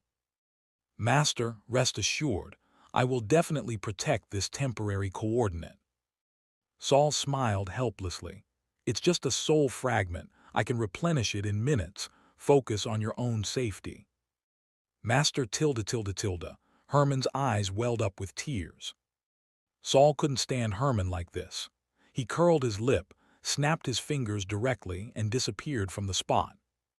Disappearing with him was the mermaid sitting across from him. The coachman driving the carriage suddenly stiffened, then immediately turned around and somewhat roughly opened half the carriage door. In the carriage, Herman clasped his hands tightly together. Seeing the door open, he even turned to smile at the coachman. "Please rest assured, I'm the hostage Master left behind. Master will definitely return in 3 days." But the coachman acted as if he hadn't heard Herman's words, still braking abruptly, then bending down to enter the carriage and forcibly circling twice in the already cramped space. Herman sat on the carriage seat, looking at the coachman in bewilderment. Is there a problem?" This coachman had clearly said he wouldn't restrict Saul's movements. After completing a 3rd circle and still finding nothing, the coachman finally stopped and looked at Herman. Since Herman was sitting and the other was standing bent over, Herman could clearly see the other's expression. How to describe it? The other seemed even more bewildered than Herman, who had been left alone. 3 parts confusion, 3 parts disbelief, and 1 part fear in his bewilderment. Herman saw the coachman's mouth twitch violently once, then suddenly return outside to sit properly, shake the reins, and make the 2 flying horses run quickly. From beginning to end, Herman never figured out what had gotten into the coachman. He didn't care about the coachman's reaction either, carefully protecting the severed finger Saul had left in his arms as if someone might come to rob it. On the other side, after a moment of visual distortion, Saul's figure suddenly appeared in a spacious room. At the same time, the mermaid who had teleported with him also fell to the ground with a bang. This huge commotion directly startled the person buried in writing in the room, causing them to look up. "Saul, you finally came back." Before him was Senior Byron, whom he hadn't seen for half a year.